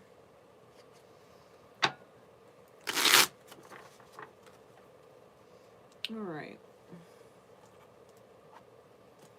Secret codename Ice Cream Sundae. Secret codename Ice Cream Sundae. And those who would resonate to it in divine time.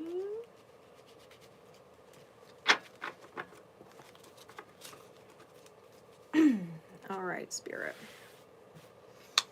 What is the energy in alignment with living the dream and or blocking the alignment of living the dream? Where is the energy at?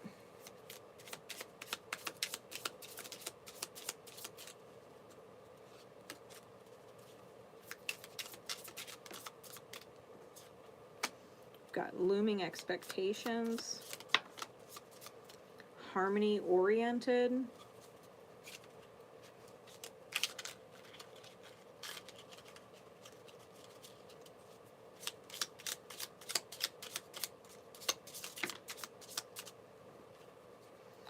dream achiever, earth angel, and thoughtful. So we've got all this wonderful alignment energy and this looming expectation. And I'm feeling like you feel like you coulda, shoulda, woulda had it already. And that maybe you haven't done enough and that's why you don't have it yet.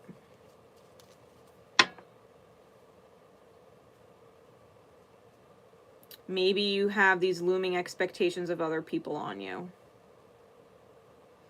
And you are harmony oriented and you are thoughtful and you are an earth angel. And you do achieve dreams, and maybe those dreams that you're achieving aren't necessarily your own, but you're making the dreams of others possible. You know how to correct your mistakes. Maybe you expect that from other people, you know, like you expect the better qualities of yourself in other people, and other people don't necessarily show up with the same energy you do.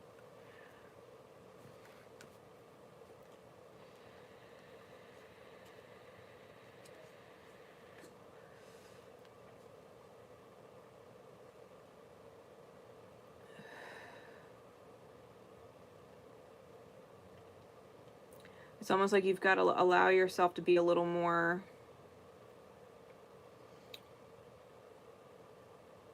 idealistically realistic.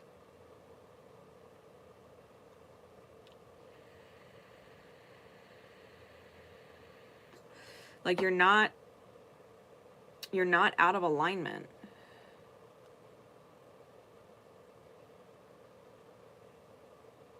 Like spirit, I feel like spirit's already working on the cherry on top. And it's almost like you're afraid if it takes too long, like the sundae's gonna melt. But it's not.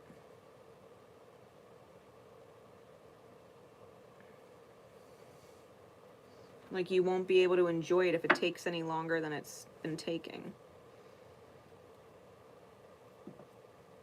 I think as long as you are correcting your own mistakes, giving apologies where due, acknowledgement where due, gratitude where due, you're harmony oriented, and you know that in considering other people, that spirit, the universe, is also holding consideration for you.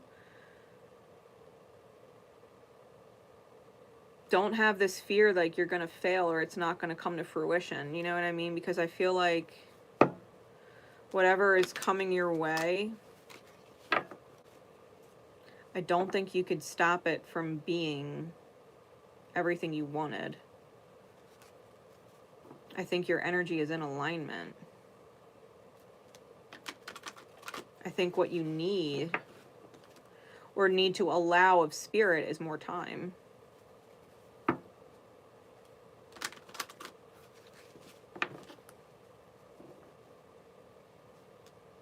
And it's like almost like as soon as you let go of your attachment to time or how it's supposed to come about, that it happens a lot faster.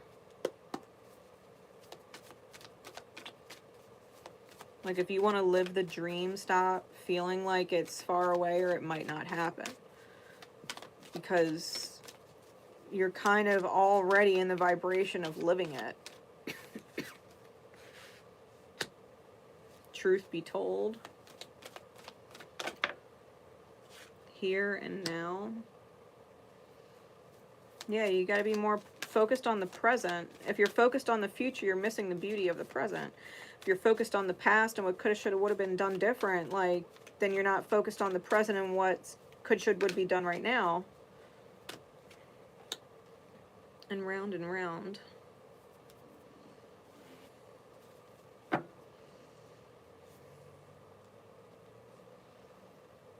14 breaks down to a 5, 32 breaks down to a 5, and 25 breaks down to a 7. I feel like being more present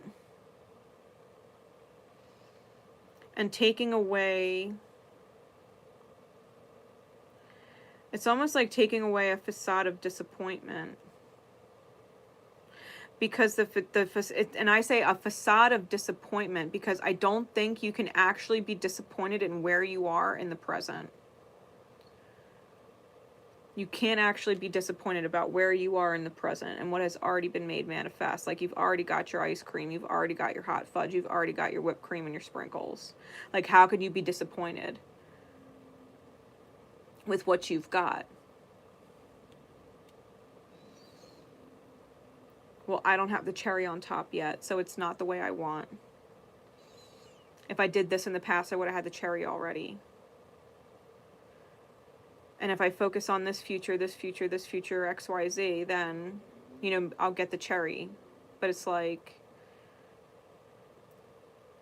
you're not actually enjoying or holding gratitude for exactly where you are right now. I think you're putting what is potentially a lot of pressure on yourself to complete the sundae type thing. When Spirit's like, the cherry is on its way. Like, stop worrying about the cherry. Like, enjoy the fact that you're sitting there and your dessert is being served.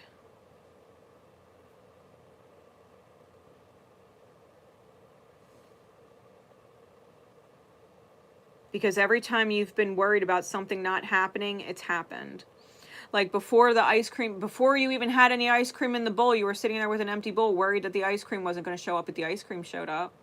And then you were worried that the hot fudge wasn't going to show up, but then the hot fudge showed up. And you were worried that the whipped cream wasn't going to show up, but then the whipped cream showed up. And you were worried that the sprinkles weren't going to show up, but the sprinkles showed up. Like, could you stop worrying about the cherry? Like, the cherry's going to show up, just like everything else did. Your worrying is essentially for nothing. It's futile. Like, that's the whole point.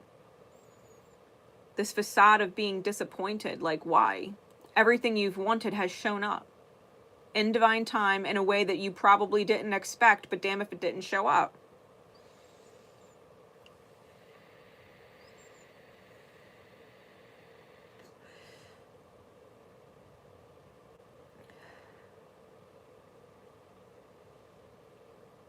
I feel like you're in this worry cycle that's not warranted.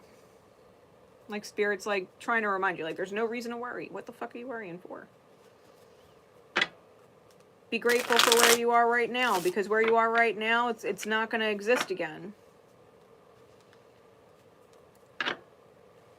Once the cherry shows up, it's going to be different.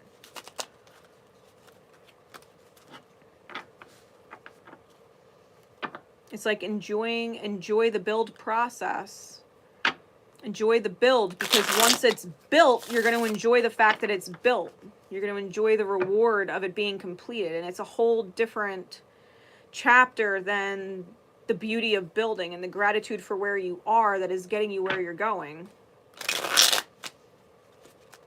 Like, there's beautiful opportunities right here, right now to enjoy.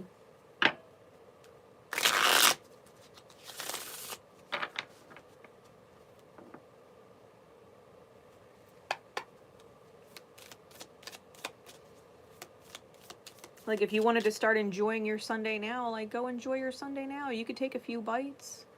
If you're afraid it's going to melt, like, enjoy it while it's in the consistency that you want. You know what I mean? Like, the cherry's going to show up. It's not going to make your sundae any less enjoyable to get the cherry halfway through your sundae. If you're like me, you save the cherry at the end anyway. So enjoy your sundae. Like, enjoy where you are.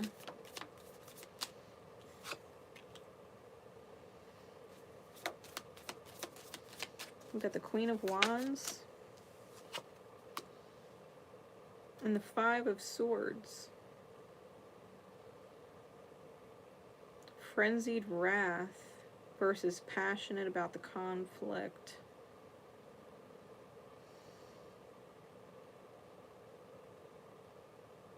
Like, have you not learned your own strength through all the conflicts?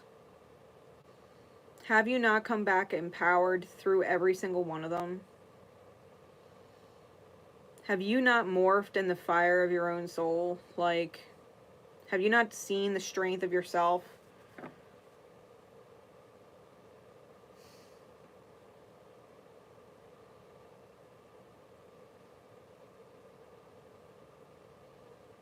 Like, the wisdom that you have, like, start applying it. If you want the cherry, like, get rid of the people that are standing in the way of it. You know what I mean?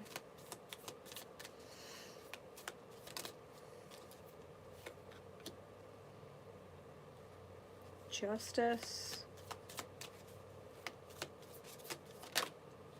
Like, while you're busy worrying about the conflict and the worry or whatever, like, getting upset with things not being ideal, there's a tsunami coming behind the individual here. Like, there's a tsunami coming. It's going to wash it all away. The conflict, everything. Like, spirit is the tsunami. It's love rushing towards you, and it's going to wipe it all clean.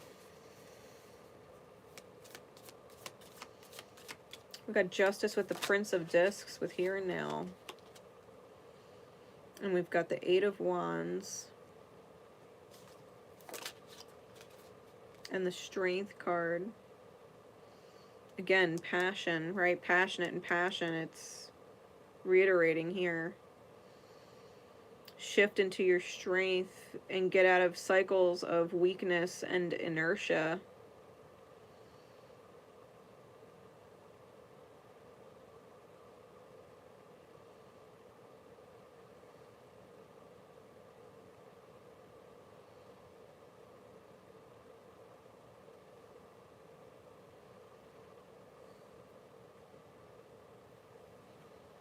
Like, allow yourself to be steady. Allow yourself to enjoy the present and be steady. Like, don't get frustrated with certain things.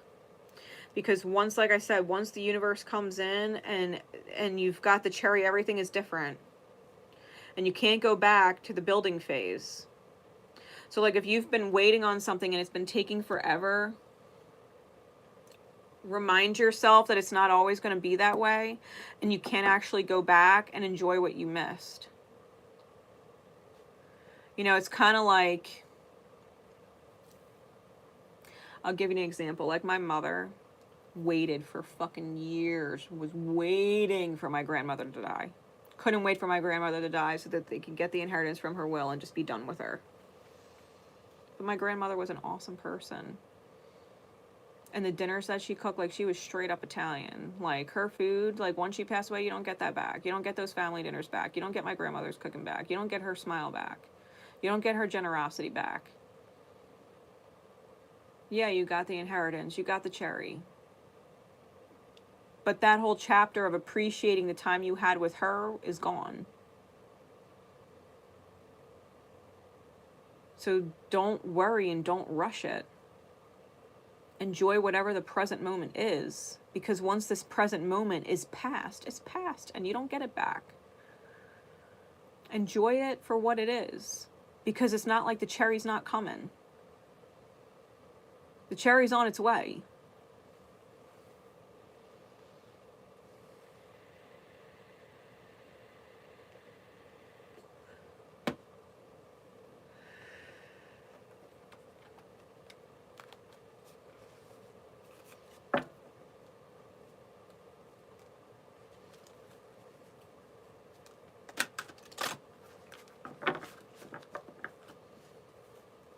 Yeah, get out of these cycles of feeling like you're stagnating and being upset or expecting things to be different or expecting things to be more exciting or something. Like, just be grateful for what it is and what you have while you have it.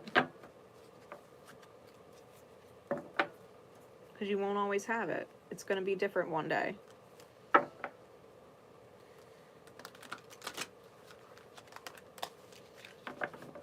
The future is never here and the past is forever gone. Like, all you've got is right now. The present moment is all that truly exists.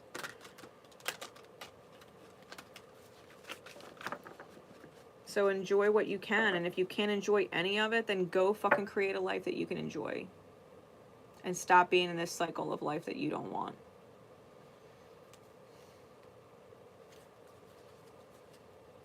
You got the power of the present. You can choose whatever you want to choose.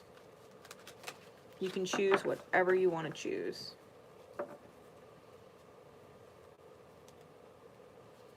No regrets. You know, the Justice card shows the soul being weighed against the feather, like the Alpha and the Omega. Like, in order for your heart to be as light as a feather, like, have no regrets. Regrets makes the soul heavy. And if it's got to be as light as a feather, no regrets. No regrets. Live fully in the present.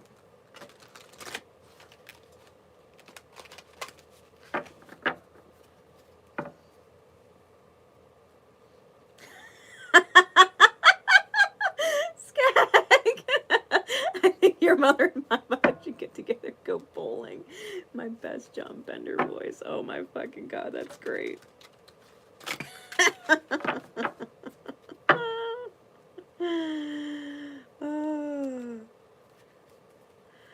That's a fucking great movie.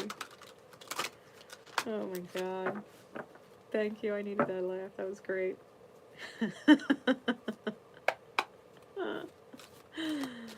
Yeah. Yeah, stay fully immersed in your gratitude for what you create in the present. Yeah, we've got inner child and support team. You are currently healing old emotional wounds. 2 minds are better than 1, 3 minds are better than 2, and 4 minds are unstoppable.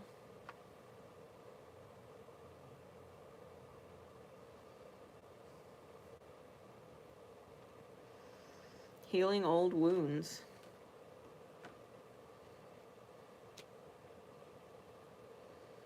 Go hang out with your friends. We're talking about, like, breakfast club shit. Like, go hang out with your friends. Like, they were all in fucking detention. They could have sat there and been fucking upset all day, like detention wasn't gonna fucking end eventually. Of course it fucking ended. But they had a blast, did they not? In the present moment. It didn't matter that they were in detention. They had a fucking blast. Great fucking timing, Skag. Great fucking timing.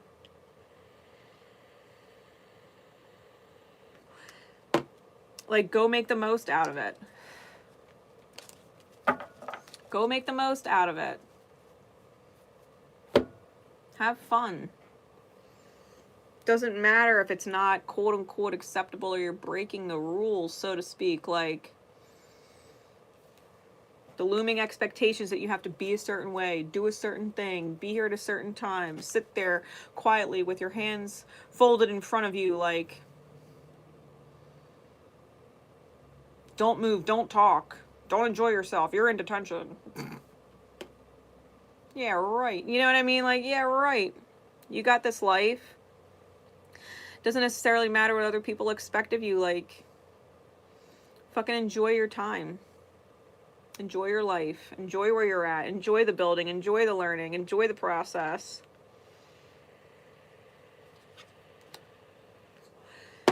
It's all going to end eventually.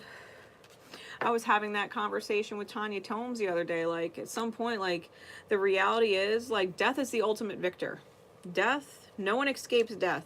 There's no doctor, no technology, no nothing that can stop death from actually happening. At some point, this life is going to get completely washed away. So live your best life. So live your best life. Do what the fuck you want. Be around who you want. Create what you want. Live what you want. Experience what you want. Make it happen. Make it happen.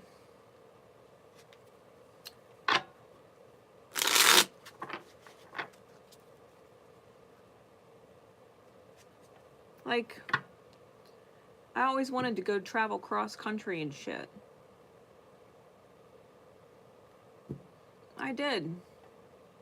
I made that shit happen. It wasn't even really planned. I started out with $70 fucking. Just got just enough money to get from one place to the next place, and from there I had enough money to get to the next place, and I made enough money then to get to the next place. Like, you know what I mean? Like, if you've got something you want to do, like, don't tell yourself you can't. Just fucking start somewhere. Figure out the rest. Make it an adventure. I got to see my soul family along the way. Like, it was fucking awesome. I fully plan to do it again. I fully plan to do it again. In something better than my van. Because bless Peggy, but she was beat as shit. My fucking van.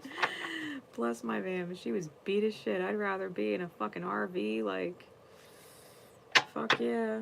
You know? Ugh. For real.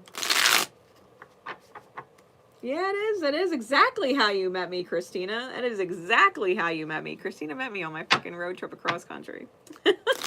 Straight up. Straight up.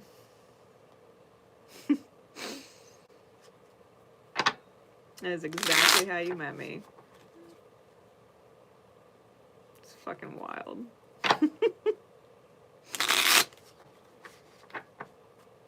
Yeah, like, live your best life. Live your best life. All right. Last but not least, secret code name Moonlight, which I thought was super interesting considering this is a new moon and the moon is dark, right? From the Earth's perspective. From the Earth's perspective, the moon has no light.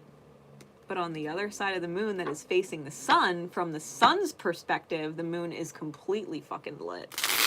So, Moonlight.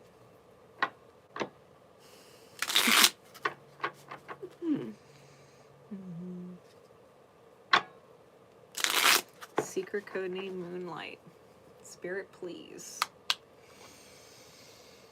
It's almost like just because you can't see the light don't mean it ain't fucking shining bright as shit. You know what I mean? What is the energy and alignment of living the dream and potentially blocking the energy of living the dream? Your secret code name, Moonlight.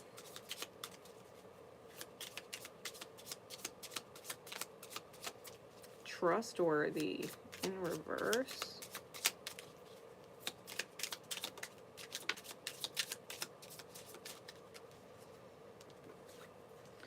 Tells you what they think you want to hear, dishonest in reverse.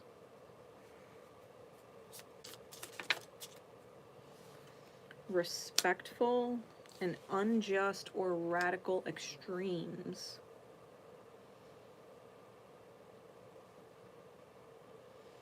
All right. So trustworthy in reverse is backstabbing. So no, you're not backstabbing, but you're potentially not trusting yourself in regards to people that are backstabbing you, or would or wouldn't backstab you. Like, you might not know who is actually in your corner and who's not. You might not trust yourself to discern.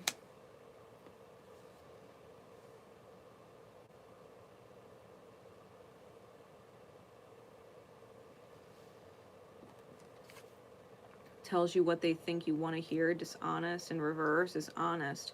So, like, you're not this type of person, right? You're not telling other people what you think they want to hear. You're not dishonest. But I feel like there's a temptation to be. There's a temptation to be, because you don't know who you can and can't trust. You don't know what truth you should or shouldn't speak.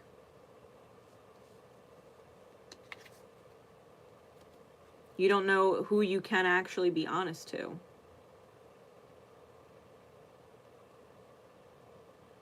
You're definitely respectful. And that in and of itself is respectable. But unjust radical extremes, that's not fair.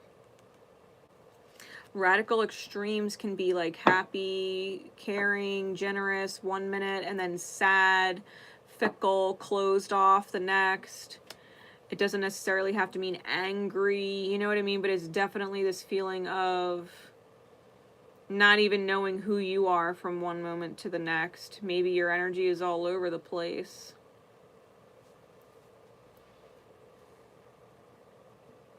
You don't know who you can and can't trust.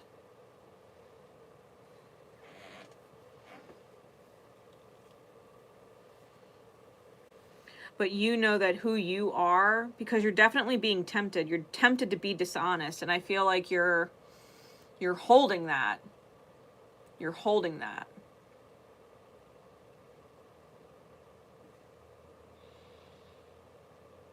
Like you're biting your tongue instead. Instead of being dishonest or telling someone what you think they want to hear, like you're just kind of biting your tongue instead. It's like you're remaining honest. You're holding back the temptation to be dishonest.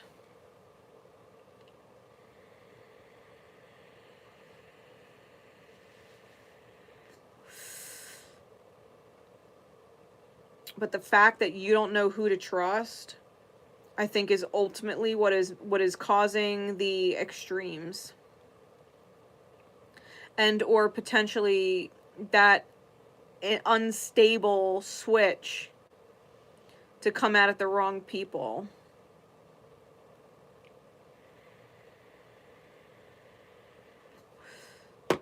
Like if you stop and hold for 1 second, you absolutely know which people in your life you can absolutely trust. You know that. There's certain people you know in your life that you absolutely can't trust. You absolutely can't. And you know that. And the people that would flirt with that line between someone you can or someone you can't trust and you honestly don't know, trust yourself that you're not going to divulge anything that you would not want repeated. Trust that you're not going to allow someone to interfere with whatever you have going on because you're not actually going to tell them what's going on. If you don't know if you can actually trust someone, just accept the fact that until a certain situation has passed or a certain event has transpired, like, because you'll see true colors. You'll see true colors. Ask Spirit to reveal their motives, because if you can't tell if they're trustworthy or not, ask Spirit to reveal their motives, to show their true colors. Because Spirit will create a scenario where who they are will naturally be tested in alignment or misalignment with you, and they will remove them. Like if they're in misalignment, you can just call on Spirit. Like if they're in misalignment, Spirit, please remove them. If they're not someone I could trust, like please remove them. And allow me the discipline to continue to bite my tongue in the meantime. That I can at least trust myself to protect myself. Because red, being the root chakra, is a protective energy. And you won't feel such extremes when you're in that vibration of trust with yourself. Like you know what people are in your corner and you can absolutely trust, and you know what people are not. You know who 100% knows you despite what anybody else would say. Like there's people in my life, like someone could go to Tanya Tomes right now and be like, yeah, Grace is this, Grace is that, Grace did this, Grace said that. And Tanya'd look at them and be like, I know Grace. Grace wouldn't do that. And Grace wouldn't say that. And if that's how you're perceiving what Grace said or did, I probably need to have a conversation with Grace and get her side of it, because there's something that you're missing or misperceiving about her. Like Tanya would not go like, oh my God, really? That's who Grace is? I had no idea, and start treating me different. Tanya fucking knows me. You know what I mean? Like the people who know you, those are the people you trust. Those are the people you trust. Like, and the same thing goes vice versa. Like, if someone were coming to me and be like, Tanya does this, and Tanya said that, and can you believe Tanya this, and da-da-da-da-da, this is who she is. This is who she is. I'd be looking at them like, are we talking about the same Tanya? Because that is not the Tanya that I know. Tanya wouldn't do that. Tanya wouldn't say that. You have misconstrued something or misperceived something about Tanya. So that's not Tanya. I know Tanya. That's not her. You're describing a different person. And I'd probably call up Tanya and be like, yo, what happened? Because this energy that I just experienced, I needed to hear what actually happened. I need to hear what actually happened. The people that you know and trust, when faced with complete fucking slander, would be like, no, that's not them. I know them. And I don't appreciate you talking about them that way. That is not who they are. Because I guarantee you, if someone came to me and was talking about Tanya in a false light, I'd be like, I don't appreciate you talking about her like that. To anybody, let alone me. That's not right. Maybe you should check your own energy before you go tearing apart a soul like hers. I don't appreciate it. Anybody in your corner is going to stand up for you regardless because they know who the fuck you are. And anybody that wouldn't stand in your fucking corner, yeah, they're not trustworthy. If someone can slander you and they'd be like, oh my God, really? Oh, I always knew. No, bitch, you fucking didn't. You don't fucking know me. You don't know me. And that's okay. I'm not mad. I'm not mad at the person. You know what I mean? Like, don't be mad at the person talking shit on you. They don't fucking know you. They don't know you. That's fine.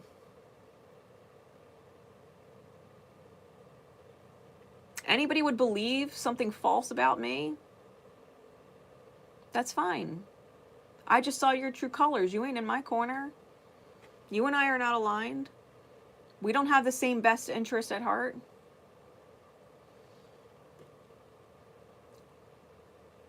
Like, my ex wants to run around telling his fucking uncle I cheated on him. Like, I'm sorry. And his uncle wants to believe it. Like, I'm sorry. You don't fucking know me. I'm not mad at you for believing a lie. But thank you for letting me know that you are not on my side. You don't know me. You would turn on me and betray me and believe something that's false.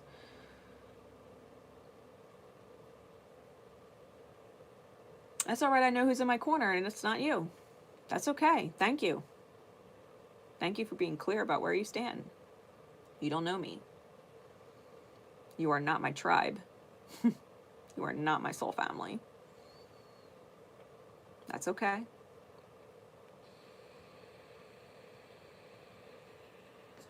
I'm mad. I just know who you are in my life and what place you hold. And it's not a close one. It's not a permanent one either.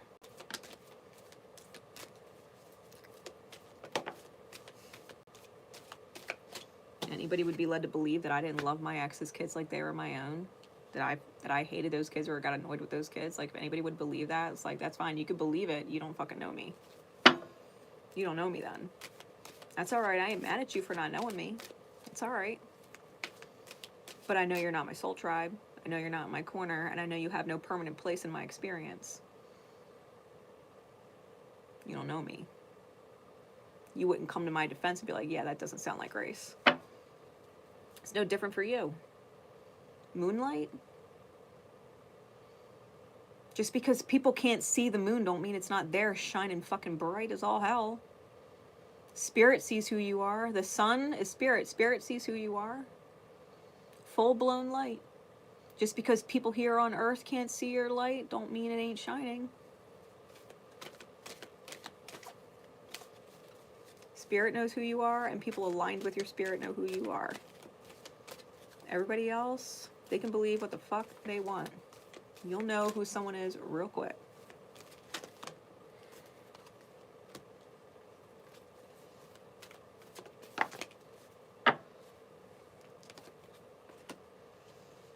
Round and round, exchanging gifts and clean it up.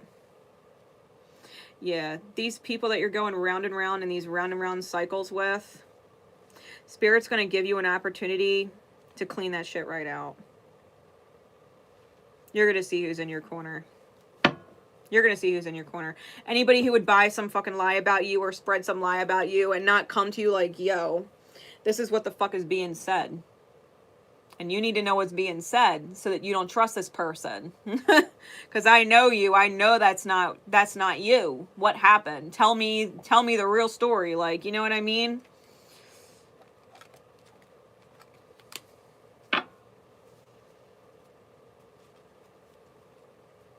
Anybody who is meant to leave your life, they're going to.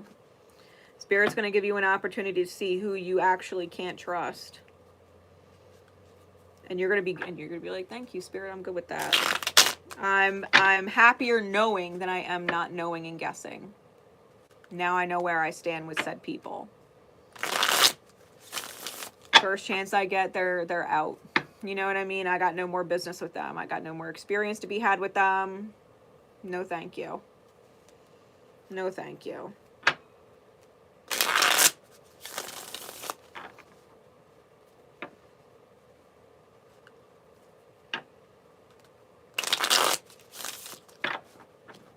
Give me some more insight into round and round, please.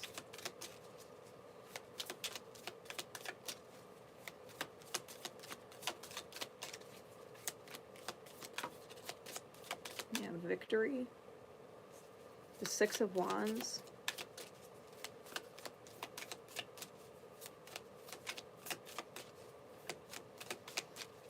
Yo, when you get out of this round and round bullshit cycle, really, and we've got the way. Spirit's showing you the way to victory.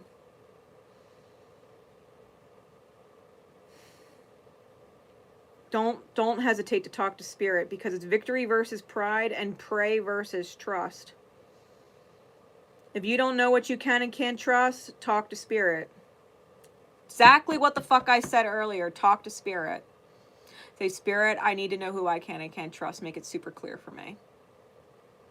Make it super clear, because I don't like not knowing. Make it super clear for me. People will show you their true colors real quick. Something will happen. Spirit will manifest something. It will happen. And you will know who you can and can't trust immediately.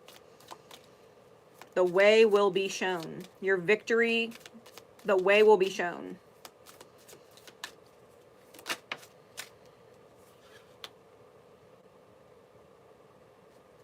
Four of Cups is withdraw. Hanged Man in reverse. Withdraw from rejection. Allow yourself to surrender and be shown.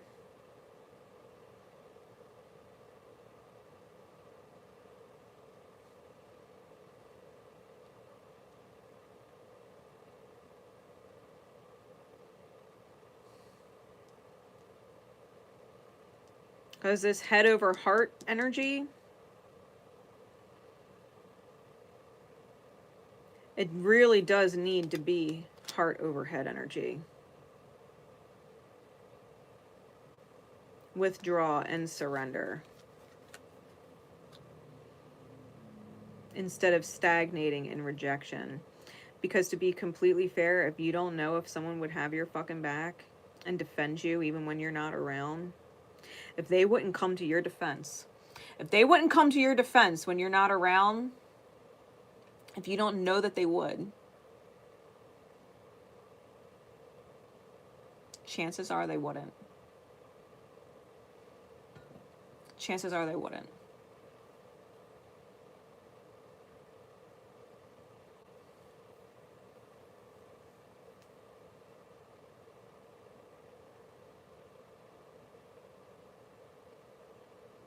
If you think there's a chance that if someone was talking shit on you, that someone else would placate to it,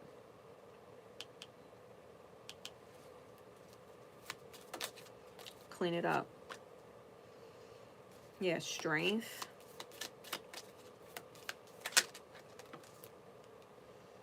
And the Seven of Wands, courage.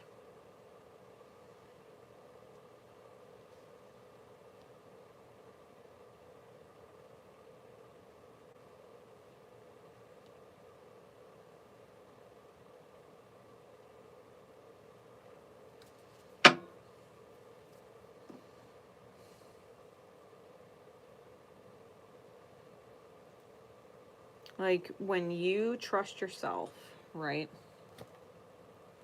When you trust yourself, you know that you are a respectful person, which is a respectable type of person. You know you're trustworthy. You might have people like questioning who you are, your motives. You might have all kinds of people in your reality. But you know you. But you know you.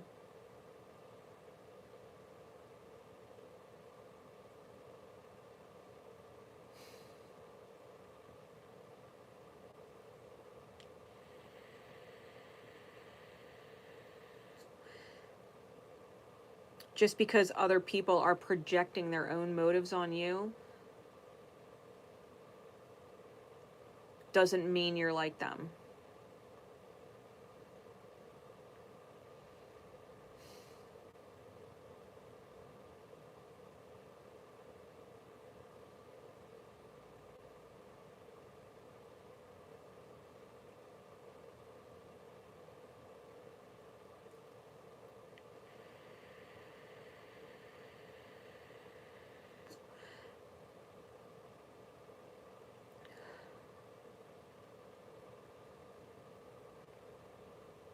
Like I have like this conversation, like Spirit wants to have it. Like, you've always been good on your own. You've always been good on your own. You've never needed anybody for anything. So if other people want to look at you and accuse you of having motives that weren't truly unconditionally loving, like, they don't fucking know you. Like, you're not with somebody for the money. You're not with somebody for the stability. Like, you're not with somebody for XYZ. Like, you're with someone because you fucking love them. You wouldn't be with them if you didn't love them. Because you don't actually need them. Like, you're good on your own.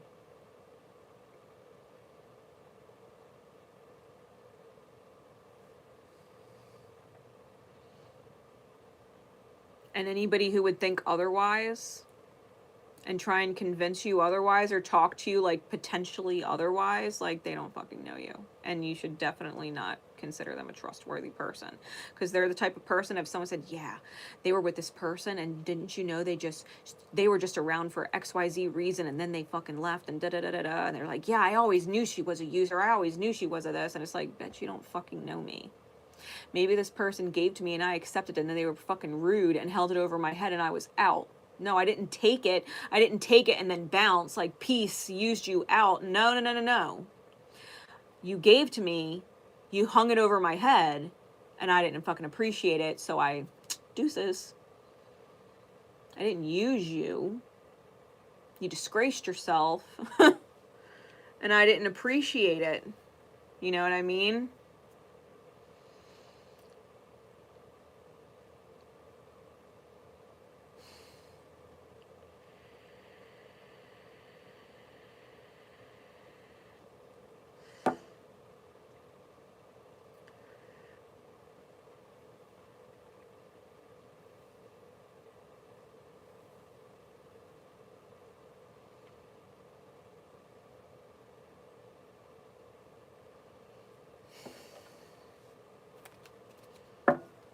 I feel like Spirit's going to help you see. You just have to have the courage and the courage and the strength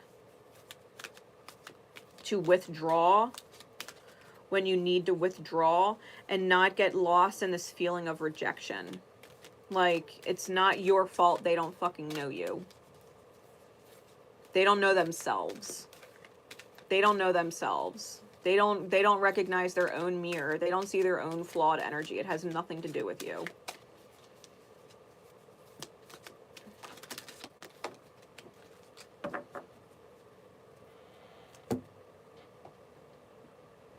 Like, even my ex, like, insinuated, didn't outright say, but insinuated, like, I was only with him for the fucking money. And I'm like, what? Like, is that what you think? He insinuated that I was cheating on him. I'm like, is that what you think? You don't know me. You don't know me. then you don't know me. I left him. Like, you don't know me. You think I didn't care about you and I didn't love you and everything that I was doing out of pure unconditional love was for something? I wasn't loving you because I loved you. I was loving you for something. I was manipulating you? Okay, you don't know me. You know what I mean? Like, yeah, core values. This is integrity, right? Core values. Follow your heart and make your values a priority. Your integrity, this tempting, right, to be dishonest, like, no, you follow your heart, make your values a priority. They don't know you, that's their loss. That's their loss. They don't know you, that's their loss.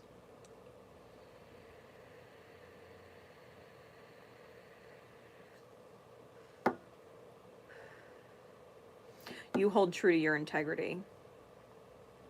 And misaligned people will absolutely expose themselves and let themselves out. You hold true to your integrity. You stay respectful. You stay trustworthy. You stay honest. You stay fair. You stay in those beautiful energies. Because anybody not in alignment with those energies is going to fall out of alignment with you. They can't stay in your energy space. So long as you hold true to your integrity, anybody in misalignment Spirit will inevitably create distance between you and them.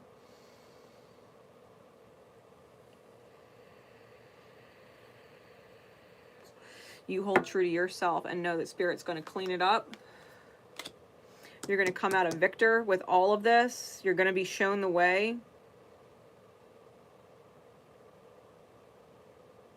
Living the dream, stay in high alignment. Best advice, stay in high alignment. Don't sink to their levels.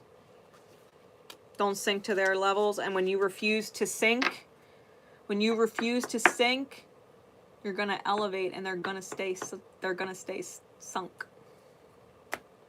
sunk. You are not the same.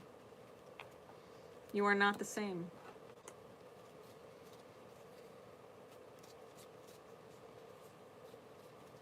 Anything that anybody would project at you that's negative, I promise you that's what they are. I promise you.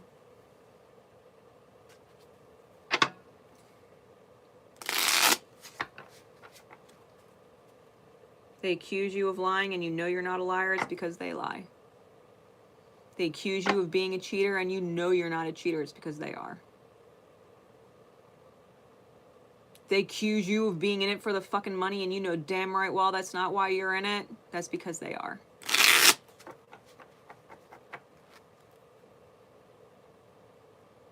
They accuse you of using them and you know damn right well you're not using them, it's because they are. That's who they are. You'll see who people are real clear. They'll tell you. They'll tell you. They'll accuse you of it when you know you're not that. You'll know exactly who they are. The mirror is crystal clear. Someone calls you a fucking asshole or you're a fucking bitch and you know damn right well you're not, it's because they are. They are. The mirror is crystal clear. Don't get upset because people can't see you for who you are. Pray that they see themselves for who they are. Real talk. So, thank you to everybody who showed up for this event. Thank you for everybody who dropped a like, left comments, shared it out. I appreciate you. I will have timestamps up in just a bit so that you guys can go back and flash in and out where you need to be. I'll just need a few minutes for that. And I will see you later this week. I will be doing different readings here on YouTube. I'm definitely going to have February forecasts coming out next week. And I'm going to be doing probably a pop-up event on Facebook if you're not following me on Facebook yet. It's the same name as my channel, Grace Nicole Myths, Astrology and Tarot. Okay, it's the same on Facebook as it is on YouTube, and I'll be doing some pop-up personal readings on there. So in the meantime, if you all enjoyed these and didn't get a secret code name reading of your own, you could definitely check them out in my Etsy shop. I have all of the events for 2023 listed there. You can purchase your own personal secret code name for any of the events throughout 2023. They are available in my Etsy shop. Until next time, guys, love each other, love yourselves, and remember, Spirit has your back forever, now, and always. Take care of yourselves.